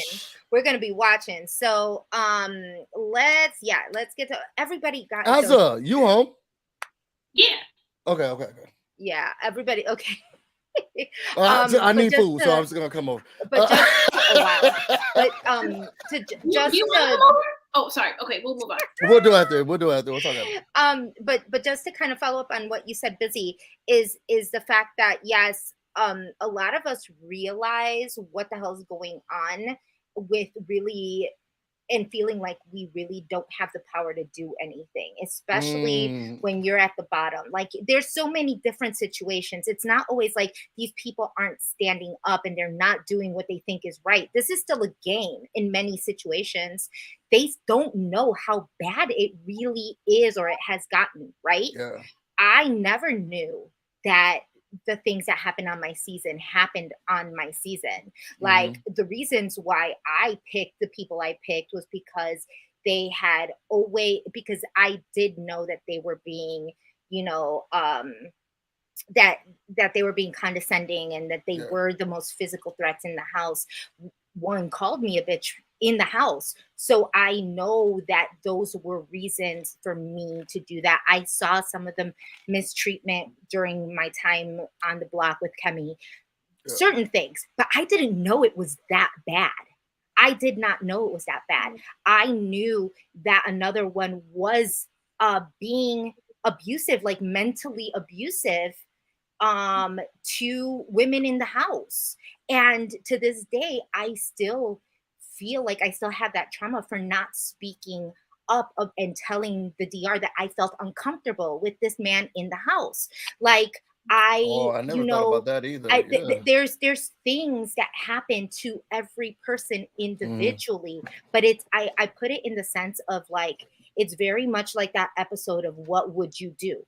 If you are in a situation and you watch something happening in front of you, if people start, you know, jumping on a guy and they start beating him up, are you going to join in, beat them up? Are you going to tell them to stop? Are you going to call the cops? Are you going to just walk away? Like, if you see something uncomfortable, are you going to speak up? Now put it into the situation that you're in this house and you're going to play for $500,000, $750,000. What are you going to do? And you feel like you have no power in the house, that things that if you say something, you're going to be the next person. And now you are out because you were sticking up for somebody else. You went against the grain, You know, it is like Kemi says, it's very much of a bias. Yes, Kemi, it's very much of that. Like, as much as you want to, first of all, you've only known them for a week, 2 weeks, 3 weeks, most, like, before, you know, like, how much do you know in a set game where people are holding, you know, secrets from each other, trying to, you know, do A, B, and C? Like, it is so hard, but the people outside look at it as like they're not doing the right thing. You know, I mean, like, because it's easy for us to make those decisions. And I was just gonna say, I would never go into the house. Now that I know, it's really gonna test your will and moral compass and like how strong you are, with things that you believe in. And that's that. If you're also playing for a game and trying to win money, it puts you guys in a hard situation. I'm sorry. Yeah, I mean, but that's just, you know, to put it into that that context for people, because I feel like when you watch and you've never been in the house, it's really hard to put yourself in that situation, because you're like, if it was me, I would have done this.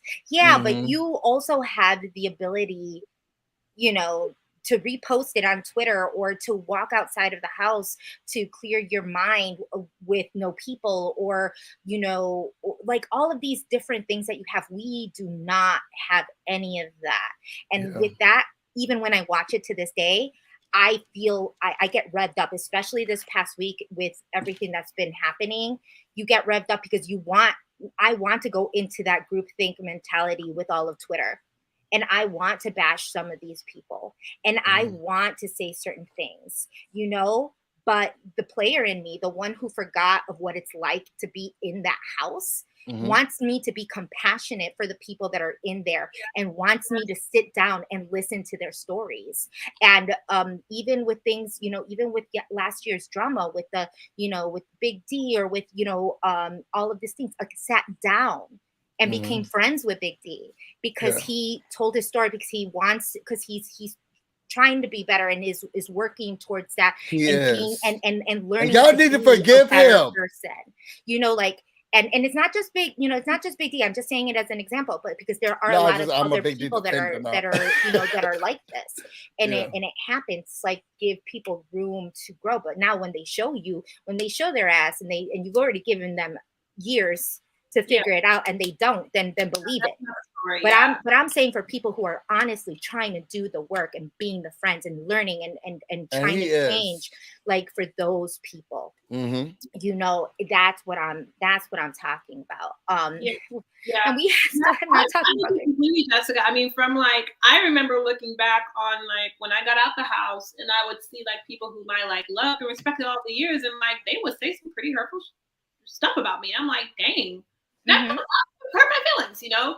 And so like for me, I have my feelings. I'll be in my own little corner on my bed. I'll be punching air when I read these things that go on, but I'm not going to on my platform publicly announce anybody. Make very general statements about the game. I keep it that way. I mean, I had some disrespectful stuff happen to me on the season. I never used my platform to denounce them. So you ain't never going to see it happen from this point on. I will speak or state things that are going on, but I'm not going to, because I've been there.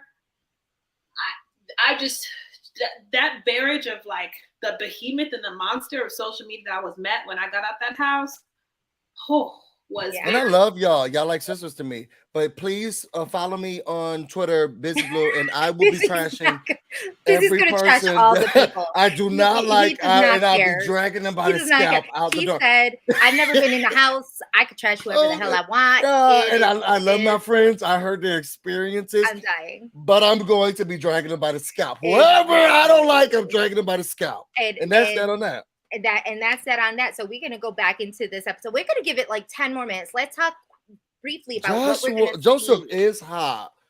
Can we just take a minute? Because every time his biceps come onto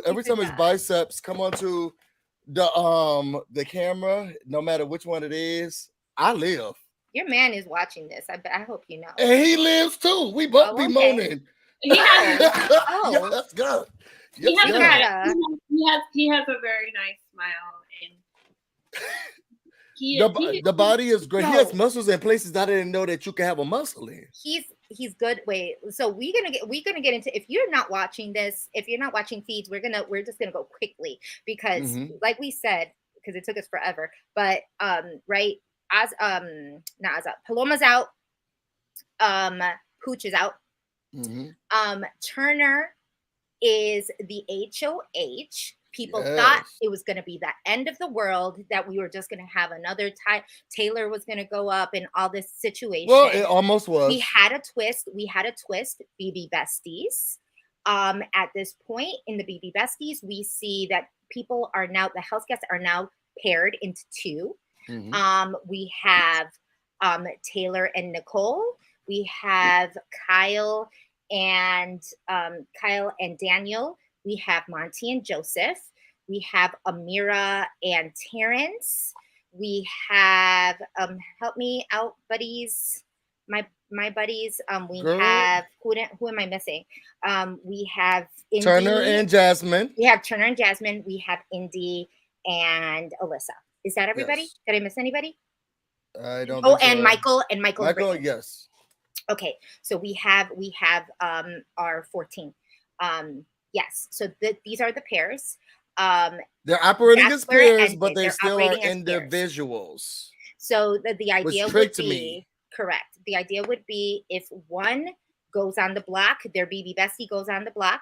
If they win the veto, both of them come off the block. But if they do not win the veto and they stay on the block, they choose to evict one person. So what we saw in the episode this past Sunday was that a lot of people picked their players or picked their house guests on who they would not mind being next to if in case they were both on the block, so that they would be the lesser threat. Except Michael. That person. It's not Michael-ish. Michael picked Brittany, although he did say it was because she was less liked. However, that is his kind of like BB bestie in his sense. girl. Like that's his girl. So it's kind of like his number one. So this is kind of like what we're seeing. And Turner wins. And people, more than half of the house is thinking that he is going to be putting up these Taylor and Nicole. Nicole, who is willing and ready to throw the competition, to be put on the block, so that Taylor leaves. Yeah, she's telling Taylor that she likes her. She did it because she's a good person. She's gaslighting everything out of Taylor. But behind the scenes, she's like, I'm ready to go up. Because she thinks she's going to be getting a special power. She feels like wasn't this Marcellus's plan? She feels like she's about to get on the block. Taylor's gonna go out and boom, special power for Nicole. Right. Oh, it's Luan. So I think the majority here were like, this is the worst twist ever, because obviously with the alliances in the house, there have been several. The two most important ones were post pack, which were the people after Paloma had self-evicted. And what was the other one? It was girls and the girls made sure that they had people, they were majority of the alliance, right? So at this point, looking at Taylor, it looked very bleak. So that's the end. That's kind of the end of the episode as of Sunday. Spoilers. Where they put, so now we're going into spoilers, where they put Michael and Brittany on the block. It was two plans to put them on the block, for them to win the veto, and for them to put up Taylor and Nicole in their place. But now, if they didn't win, then Brittany goes home. Yeah, then Brittany would go home. So that was kind of at the end of the episode. That's kind of what. Yeah. Now, what has transpired in the past 2.5 days has been phenomenal. Chaotic. Like a rebirth of Big Brother. It has been all of the best things that we ever wanted. People have come to realizations. I took a vacation day. I am on 3 hours of sleep a night. It has been some of the best feeds and the best gameplay that I've seen in quite a bit of time. And also, your gameplay was good, but it was very monotonous. Like, it was just kind of like we already knew what was happening, and you were already planning for weeks ahead. So it was just kind of it really, the only excitement that we got was if someone didn't win HOH, and somehow you all were somewhat in danger. And y'all weren't that manipulative when it came to like the acting and the lying. It was more so like y'all said no, and then that's it. Like, the conversation's over. These people are playing in their faces. Like, it is so much fun to watch. This whole week has been just a ballet. I've been loving every part of it. Absolutely. So what we've seen for those, and this is spoilers, so if you are not, watching spoilers or like live feeds, and you can, this will be a spoiler for you. But there is a new alliance, that is now called The Leftovers. Turner completely blindsided the house. We still don't know who the house is, but like ultimately the house, which was just basically the girls, and Terrence, and Daniel, yeah. Into the blindsiding them with veto. My bad. Let me go back. The veto happened. Brittany and Michael. Won. Yeah, Brittany won. Took themselves off. And now at this point, Turner is very much in his second birth. Do you want to say whose plan was this? Because Turner didn't really come up with this. Joseph turned 25, and now he's like, you know what? My brain's working. Because Joseph really, every time I watch Joseph on the feeds, I think more and more, it's almost like somebody's giving him notes from the outside. He's seeing everything so clearly. Every time he talks, he's like, okay, so this person was working with this person. Now we have the girls. He knows he knows the landscape. Yeah. Joseph he has this whole house. We will say this. Joseph has really become a king in the past couple days. I am still feeling some sort of way about it. I don't know about y'all because it's very hard for me to forgive and forget. I am that type of Oh, person. for sure. Right now, like Monty and Joseph were not my favorites as of last week. They were also a part of this groupthink mentality, and had definitely said some choice words about Taylor. Monty being kind of the worst of it, very disappointing in how he has treated Taylor. Even when Taylor has come and apologized and tried to bring, and tried to clear air, which is what I love about Taylor. Taylor's such a queen. Like she is like she's a good person in general. Just overall good person. And it's very disturbing to see how people are reacting to her and saying all these things when we could not find in the feeds moments where these things have happened, and so it's been really hard. But the whole going back from Amonte, we're gonna backdoor her and we're not even gonna give her a chance to explain, which I think is just the most horrible thing, that we're gonna send all of these mean goodbye messages to her when she when she goes out that door, which is probably the cruelest and meanest thing that you can do. And coming from a Black man, and yes, he's Black and Puerto Rican, but he's Black. He like it.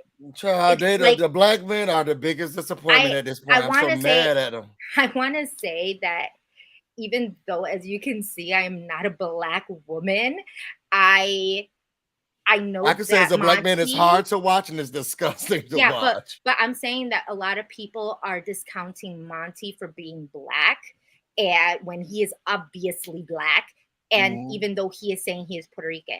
Let me educate y'all on race and ethnicity. Tell him. Please. That part. He is a Black Puerto Rican man. Puerto Ricans are ethnically Puerto Rican. Ethnicity, culturally, he would be Puerto Rican. He is a Black man. If he never told you he was Puerto Rican, you would have never thought he was Puerto Rican. If you are talking about he is not Black in terms of Black culture, Black American culture, I don't know. He's an alpha. He's a member of FA. Girl, HBCU. He's the first. HBCU? He's the first. No, he didn't go to HBCU, but he's a part of the fraternity, the first Black male fraternity. Like he is an alpha. He know Black, like he's enriched in Black history. This is not, this is not a he is this and that. This is just how he thinks. Whether why is he trying to remove himself, or at least they're trying to remove him? I would love to discount Puerto Ricans when they do bad shit. God knows I probably said Monty ain't Puerto Rican nor is Nicole. But but I can't because they are, and just because I don't act that way doesn't mean that they can't act that way. It's the same thing. It's to me, it's the same thing. So I've seen plenty of Monties before. And as he gave Daniel that pass to do what needed to be done to Taylor, because nobody was going to think he was racist, because all of this, oh, don't worry, I got your back as a Black man, I got you. The same thing with Nicole. With Nicole's, in the feeds, she said very aggressively that she is not Black. Baby girl, you Puerto Rican and you look more Black than I am. Like, I'm not. I don't say. I really Black, wonder what she saying, truly identifies as. Has she said that? Just Puerto Rican? I mean, from her last name, I'm assuming she's very Bruno Mars. I think that she's Puerto Rican and Filipino. Okay. I can't confirm that because all she says is that she's Puerto Rican. But what she screamed at in the feeds in a really weird way was that she said, I'm not Black. And baby girl, if you are Puerto Rican, and especially with the features that you have, yes, you are Black. Mama Africa, Africa. And it ain't that bad, so calm down. Africa is mother in Puerto Rico. I just don't understand. They abolished slavery later in Puerto Rico than they did Juneteenth. Juneteenth happened and there were still slaves in Puerto Rico. And that didn't happen until 10 years later. Almost 10 years later. So we ain't even gonna go there. If you don't know your history, you don't know your history. But please, stop saying ignorant shit. Like that's what that's I think like. Nicole is just delusional though in general. Like as the feeds go on, I see more and more. This lady is really not all the way there. She's just really not. She, it. She's Her thinking she's the swing vote and she's crying about there's it. a little bit of delirium. That's not delusion. She's just getting gamed. I think she's she is not getting gay. Some parts she really truly thinks. I saw this tweet today and I could not agree more. And if I could retweet it 50 times, I would. It was a tweet and it said this lady really thinks she's the main characters. She's going around crying. I thought that okay, maybe it's because I don't have whatever the feed, but up until Friday, Saturday, she was the main character. She's just getting game right now with this leftovers alliance. But her and Amira were running the house. I feel like it was Amira, Jasmine. I feel like the main characters, Amira, Jasmine, Taylor, Monty. I want to say that's Kyle and Michael. I think those are the only one people consistently talked about. I think if we're gonna talk about main characters, them. I feel like Nicole had a supporting role, but she feel like she's the star. She feels like this is Nicole Big Brother. It is very much. She is very. She lacks a lot of self-awareness, especially when you're looking at the feeds. Like it is really all about her, and then she says that she hates it when people make it all about them, and it's very contradictory. Like I think that the live feeds have really shown that everything has been very contradictory. She's had very explosive outbursts that have been hella aggressive, scary, and it's very scary. Like people will just jump up and not understand why she even blew up the way she has, and it's just very interesting to see this dynamic. But I think it's also kind of this loss of control that she feels like she has of the house when she thought she had it. When she thought she had it, that she knew everything. As of right now, once Turner blindsided half of the house and put up Amira and Terrence, the whole house just flipped over. At that point, the night before, the Leftovers Alliance had formed, and it was Taylor, it was Joseph, it was Kyle, it was Monty, it was Turner, it was Taylor, it was Michael, and it was Brittany. So it was those 7 people who are now comprised of the Leftovers Alliance, and they have made a beautiful, this is what we're probably going to see in the episode today, which I'm super, super excited about. There have been some of the things we haven't really seen. What we think is going to happen, Hamster Watch, if you don't follow Twitter, Hamster Watch is someone really great to follow. They have a very good, I don't know if they have it in with production, but everything that they have said in terms of spoils have been pretty accurate. And what they have said is that today we will not be seeing a veto ceremony. We'll probably see the veto, and we'll see the outburst that had happened with Taylor and Daniel. So that is kind of the 2 main things. And that tomorrow is when they're going to do the veto and the eviction. The veto. The blind side, then the eviction. Blind side and the eviction. Wait, the one with Taylor, Daniel, and Nicole?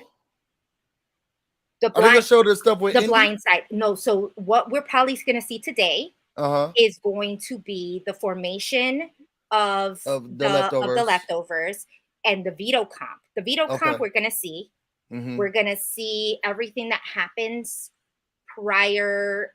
We're going to see the actual veto, and then we're going to see the formation of the leftovers and the fight with Taylor and Daniel. Those are going to be the 3 things that we may see, and then tomorrow we'll see the actual change in the blind side. So tomorrow we'll see the blind side and the eviction at the same time. Do you think CBS, because I feel like Turner has twisted their arm, do you think that they're gonna show the mistreatment of Taylor? So far, they've been very surface in these episodes. It's the live feeders who see how they've been treating her. But with Turner's speech and his veto speech, where he talks about everything he talks about, again, spoilers, he basically says, I'm a child of abuse and bullying, and I've been bullied in high school. And the way that this young lady's been being treated, I can't deal with it. I don't like it. I think it's wrong. I don't think you could say all of that and then Big Brother kind of ignore what is he talking about. You think they're gonna try to show that stuff today? I don't know. What do you think, Jessica? Yeah. I think that they have no other choice but to show what's been going on. I think these past few episodes have been very disheartening because they're not showing the true edit. Even Sunday's episode is insanely boring and disheartening because it was just like, wait, this isn't what happened on the live feeds. Like, why are we watching this?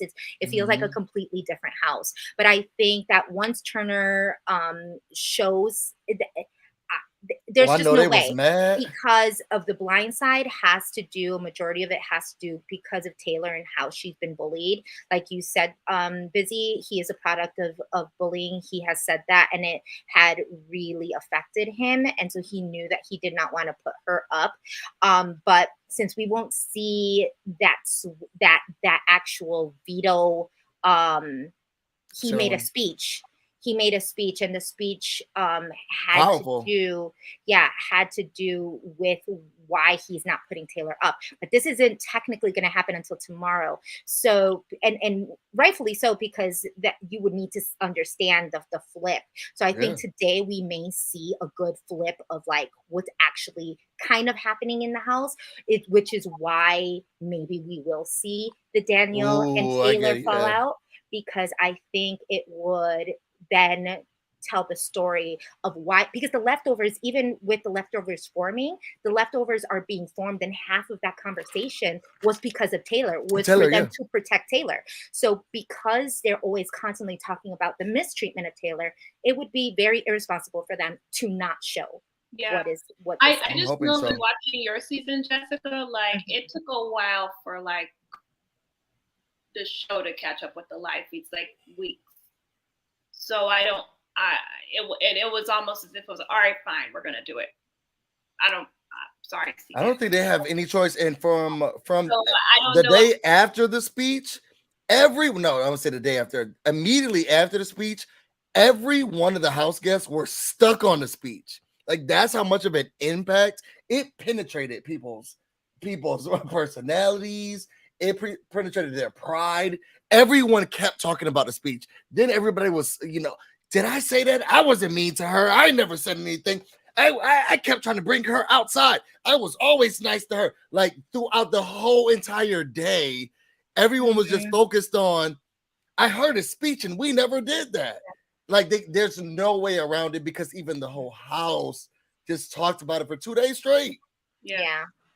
Yeah, and I think that, there was a lot of things that the live feeds kept switching whenever there was a conversation about Taylor. Do I believe that they, tried to minimize it as much as possible because of the outroar? Yes, but, and I agree with Kenny. I think that if it was Alyssa going through all of this, they would show it. I think that they would. And, and unfortunately, I think that's why we love Janelle and Rachel. Yeah, it's exactly. It showed that mentality. It's easier for it's just in all television, it's easier to be able to edit.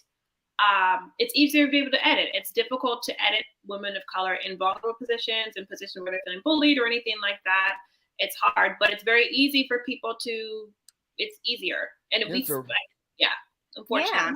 So do I think that it's going to be a watered down version? Absolutely. I think whitewashed that, for sure. I think that there's going to also, I don't know if Taylor's plea from yesterday is going to be put in today's episode, which was her telling America to not hate Daniel and that he's still a good person and yada yada yada. Who knows if CBS would even put that in to kind of try to minimize what they're about to show. What I would love to see is for the leftovers to be talking about the massive amount of hate that she's been getting, and then just show clippets from week 1 and week 2 and week 3 Get of back what there, actually just been produce going the on. show. Show me some history. Go to the go backwards. Go back and show the when people say oh, I didn't say that, and then it goes into time, and it That's what shows these exactly past when 2 you said days it. have This been. is what you need to do. That's exactly what you need to do. But CBS is a family-friendly show, Oh, so I no. don't know how much of what they still want. No, they need to reveal. They put need up. to remove that mask. I'm telling you, these last 2 days, I'm sure y'all been watching. These last 2 days have been everybody trying to act like nothing ever happened. Nothing ever. Some of the people got worse. Some of the people got worse. When Amira and Jasmine were talking about, well, she says she's a black woman and them doing black. And I'm a black woman, says Jasmine. The most passing. Let me leave it alone. I'm a black woman, and how dare she? And I've always been nice to her. These people are revisionist historians. Not everybody's been so nice to her. Yeah. No one can look backwards and say that they said anything mean. Everyone's like, I've always talked to her. I've always been nice to her. I've been playing games with her. I cooked for her. I rubbed her feet. Everyone is now the Taylor's best friend. You know, it's about the whole story of, you know, Amira saying that the cookout set them up for failure, and then now that she's on the block, she understands why the cookout existed, because she's being targeted as a black woman. And I don't believe that those two stories really match up. And it's a very sad situation when people are only getting in this situation with these edits, they're only getting very, very minimal parts of this story. Yeah, and there's a lot going on. Because it's a lot. There's a lot of story that's going on. We're past the 500th hour of them being in a house together. So you need to understand that there is a lot of trauma bonding with all of them. Taylor is going to say she loves Daniel, even though she's been talked shit about, because she doesn't know to the extent. She doesn't know to the extent of what Monty's done. She doesn't know even right now. Joseph, you know, I think we might even see some, you know, we're definitely going to see some Kyle and Alyssa showmancy things going on. Maybe Kyle playing her because he's kind of using her to his advantage for the leftovers. We might see some Taylor and Joseph budding romance thing going on, because Joseph has said that Taylor is really his kind of girl, even though in the first week he was really on that bandwagon of kind of like tearing her a new hole, which is, I thought, like, he was on my team. And I also that, but you know, you never know. It, you know, but what I'm saying is, to get to know too her. many stories. Well, yeah, there's it's too a many lot. Stories. This should be a 2-hour episode. It should be, but it won't be, because we also have the challenge, and we will see Azza on the challenge for today's episode. So we're super excited. If you're not watching the challenge, you know, we've been wanting to cover that, and I also now can't cover that without being totally biased of my girls, and it just like hurts me, because I know more than half. We should I know do like it. 75. The thing is I know 75% of these players, and it's just so hard to see them just like at each other, and me try to recap this and be like, I don't know what to do, but I'm down. You know what? I've learned that they love you regardless, because I mean, thanks to you and to Azza, because I met a lot of them now at Azza's like event. I think that either way, they understand we got a job to do, and they love us regardless. I say we do it. Yeah, but talk your shit. Yeah, I mean, I have nothing bad to say about Cinco. I think that's the only one who could do any wrong for me. Cinco cannot. If I'm gonna be honest, I feel like he could go ahead and slapping babies, and I'd be like, well, I think that it was something. It's something culturally that he was doing. I promise you, he could do no wrong for me. I love him. But what we're gonna see, so we can wrap this up, because it's already been 2 hours. Yeah. Oh my God. In an hour, we will be seeing the new episode of A Big Brother. 1 hour. Then afterward, it's going to be the challenge. But what we will see, like what we know as of right now, we didn't even cover the surface. We've just been, obviously, it's been 3 weeks of us trying to recap everything. So give us a break, you know. RHAP does like 3-hour stock watches, like, right. And that's we give you all of this like in a condensed 2 hours. Be grateful. Seriously, be grateful. No, just kidding. Super chat. Right. Right. Our girl Madison says, rooting for you, Azza. Thank you, Madison. Yeah, she the queen. We love Madison. Yes, but so like I said, what we're planning to see, we may not see the veto. nominations. So the fallout from the Blind Sad Butterbeans is not going to happen today, probably tomorrow, along with the eviction. See the build up. Obviously the buildup, but we will see. The other big thing that we do not know of that I feel people aren't talking about enough, but they may be, is what's going to happen with the person that does not get evicted.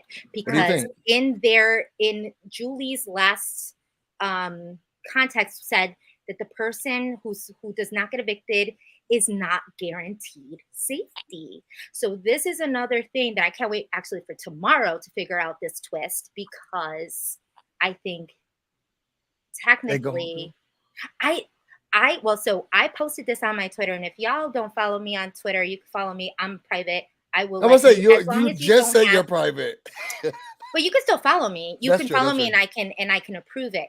I will not approve Jasmine stands. I will not approve Pooch stands. I will not approve Paloma stands. I will not. I don't think you should tell them that. So they're gonna just take it out of their bios. Actually, anybody that says stan that is not part of the leftovers, I probably won't approve you. But if it don't say nothing like that, then we all good, and I'll approve you. Say loving a sweetheart Puerto Rican queen. Put that in your bios, and then she'll click accept. If you put Jessica Milagros Stan on it, you are more than likely in. I'll super follow you. I'll follow you. No, but so yes. So what we are thinking, what I am thinking is that it's gonna be kind of camp comeback-ish. It feels like it's going to be very camp comeback. I was literally trying to think in the house, and from what I see in the house, is there a room that I haven't seen yet that could be used? I think they've done a lot of renovations, so who knows? At any point in time, they could stop slop. Like, let's get real, because we only had slop for 2 weeks in our house. We had them. Yeah, but they could always. However, when I mean not camp comeback style, because I don't want it to be like that, but I think it's going to be triggered. Like the first 3 hours when they send us and banished us from the house. So when they banished us from the house, it was myself, it was Kemi, it was Cliff, and it was David, and we all had to do a comp to get back into the house, and 3 of us made it, and David was out. That's how he came out. Right. Oh, so I think it's going to be kind of a similar situation, maybe, that they're not completely safe, that they get banished somehow and they wait for a couple more weeks, or maybe they get banished into a room and then they can only talk social game, but they can't vote. They can't get, voted out. They can't do anything, because every person who doesn't get evicted is going to eventually go into a comp. To come back. Or maybe they battle for HOH 1 week. Yeah, I don't know. It would, but it says that they're not guaranteed safety. So if you're not guaranteed to be leaving, and then she did mention something about like in BB, you pick another partner. The BB motel, you can check in, but you can't check out. Like, I don't know what any of these things means. I'm just trying to kind of like piece things together that say maybe you're not.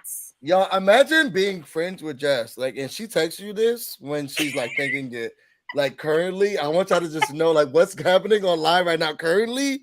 Imagine being friends with her, because she'll be like, busy, I'm thinking that what's about to happen. Aza, do you go through that? Like, I mean, this is your first season outside. Go around, yeah. And I've I don't know what I've more been noticing is just like the social stuff, but with these twists and things, I truly don't know what to expect. Personally, I don't listen to twists as much anymore, or like themes, just because last year our theme was the casino thing and the beach club, and then they literally just kind of abandoned it after some time when it came to competitions.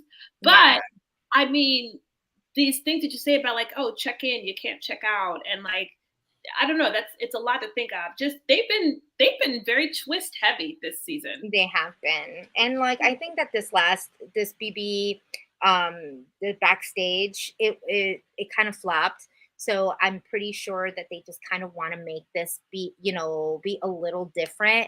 I'm not saying that they're going to call it comeback, but like what are I was just thinking, because even when I watch now, I'm still kind of in the game and trying to figure out, oh, when is this going to happen? What is that going to happen? Like what could potentially be the twist? And I was just thinking, like, what happens if you want to keep it Big Brother, a festival, festival themed? For me, big things in festivals are like lost and found, right? So I just thought maybe if their bestie is gone, then they go into some type of lost and found where it's kind of like the elimination, kind of like you're going into banishment almost, so that you can compete your way back in or something along those sorts, because we know that Big Brother likes to regurgitate their twists and call it something else. So I don't think it's going to be exactly like Camp Comeback. I don't think it's going to be exactly like the banishment where they have to come back in, but it's going to be something along those lines. I don't know. I'm excited. I'm kind of excited. I'm kind of excited too. So I mean, we'll see. Are you going to be watching today's episode? I'm going to watch today. I'll watch today. Yeah. So we can group chat you? Yes. Group chat me. Yes. Let's add it to the group chat. Oh well, you have to add it to the group chat now. Okay, I'll invite her into the. Are you gonna be here tomorrow? Because Teddy Bay says it's gonna be too late. But we gonna be at your house tomorrow? I mean, knock on your door. You gonna be at my house tomorrow?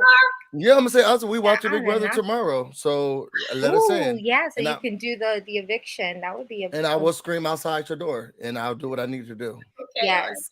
Yeah, I mean, so we're gonna let everybody go, but just beforehand, if you don't already, Aza, please tell everybody where they can find you, follow you, all that good stuff.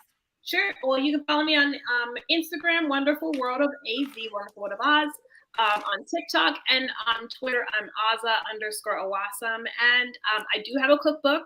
If you go to the link in my bio on my Instagram, you can buy my book, House Chops. It's digital, and you can learn how to make the jollof rice. That busy was so good. The so jollof good. rice, yes. And we definitely have to, because what I want to do with you is maybe cook. I don't know. We could. There's so. I feel like your jollof is very arroz con gandules. I would make mofongo, maybe. We can make mofongo. I would love to make mofongo. I ain't never heard of it, but I'll be there. It's like. Can y'all set this up easily? Like, how long does it take you to set this up, Aza? Not long. I mean, like, what you doing next week? She's talking to you, Jessica. Oh, she's talking to me. Y'all cooking. But I'm also. I'm there to eat. Oh wait, no, next week's no good. I'm trying to plan a Chicago watch party for Big Brother at the end of August. My boyfriend would love that because he said, "Look, we need to start planning these parties out. It's a lot of money last minute." So, babe, she said Chicago. Chicago. He's going to love Y'all it. heard it here first. Is this like, are you just dropping this right now? Is exclusive? This exclusive? So yeah, Chicago's the next city. Aiming for the end of August. I just need to lock in that venue. I'm trying to lock in next week. So hopefully by the next week I'll be able to make an announcement. Yo, that's gonna be so much fun. It's about to be lit. You heard it. You heard it here first, y'all. You're getting exclusive content, exclusive information. So now y'all can just put it on Twitter and be like, yo, if you weren't watching Girls Agree to Disagree, you should have, because Aza is gonna be doing something in Chicago. And we gotta raise the price of the tickets. And who knows? The tickets might be I'm still doing some numbers, but I'm trying to make it. New York was the most expensive party we had. I'm trying to make the numbers a little bit better, more respectful. They had time to save.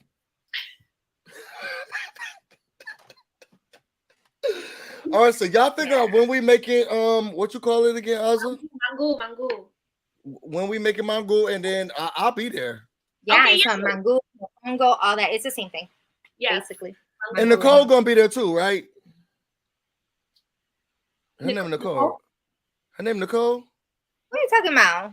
Never mind. We'll talk about it offline because now I feel like because I was like, you talking about Big Brother Nicole? Because never. She's Puerto Rican? No. Was like, nobody from Big Brother is gonna be there. Let's hope. Oh, okay, got it. But what was I gonna say?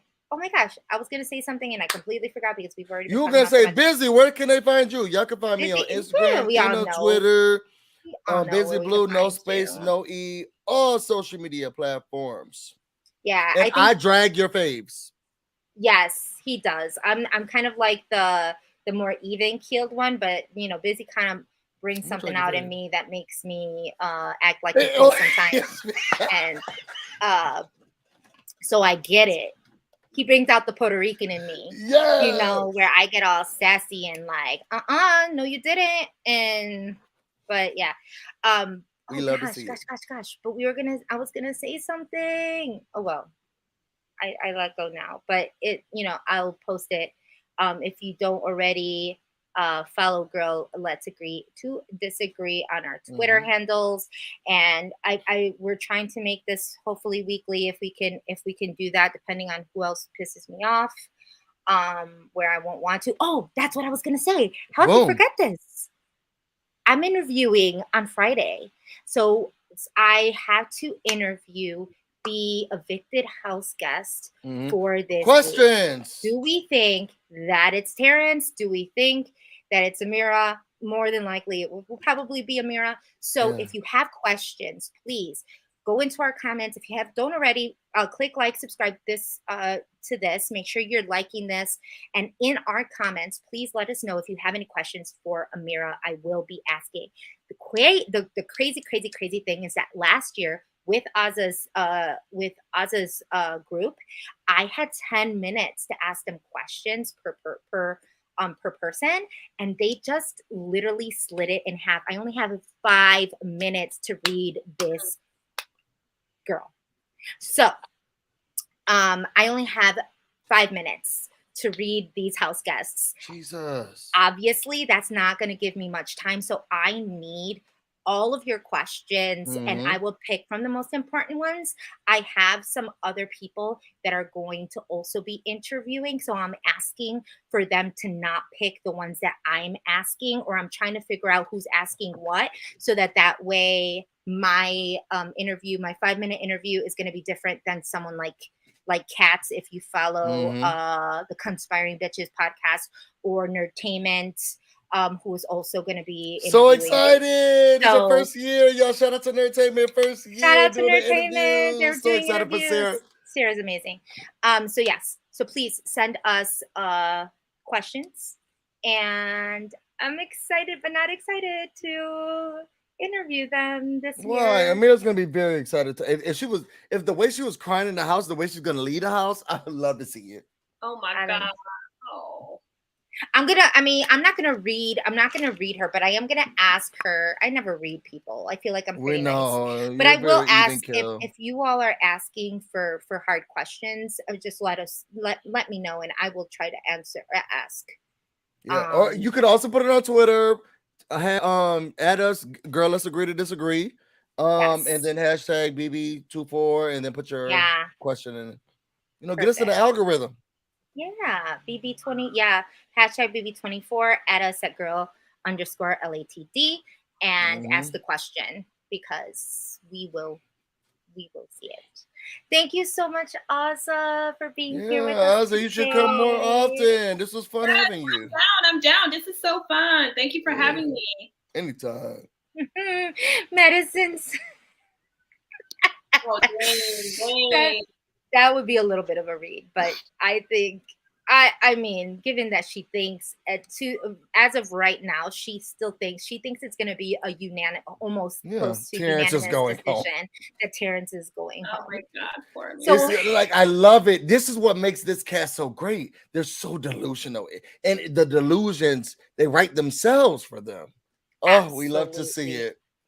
Yeah, so we'd be excited either way. So yes, thank you everybody for being on our 2-hour show. We promise that next one will not be as long, because it won't be 3 weeks. 30 minutes to eat. I know, for real. And my man just like he's gonna open up a third time. Some steak. He's gonna open up a third time and be like, "You done yet?" And so I'm like, "Yes." Okay, we love you all. Thank you so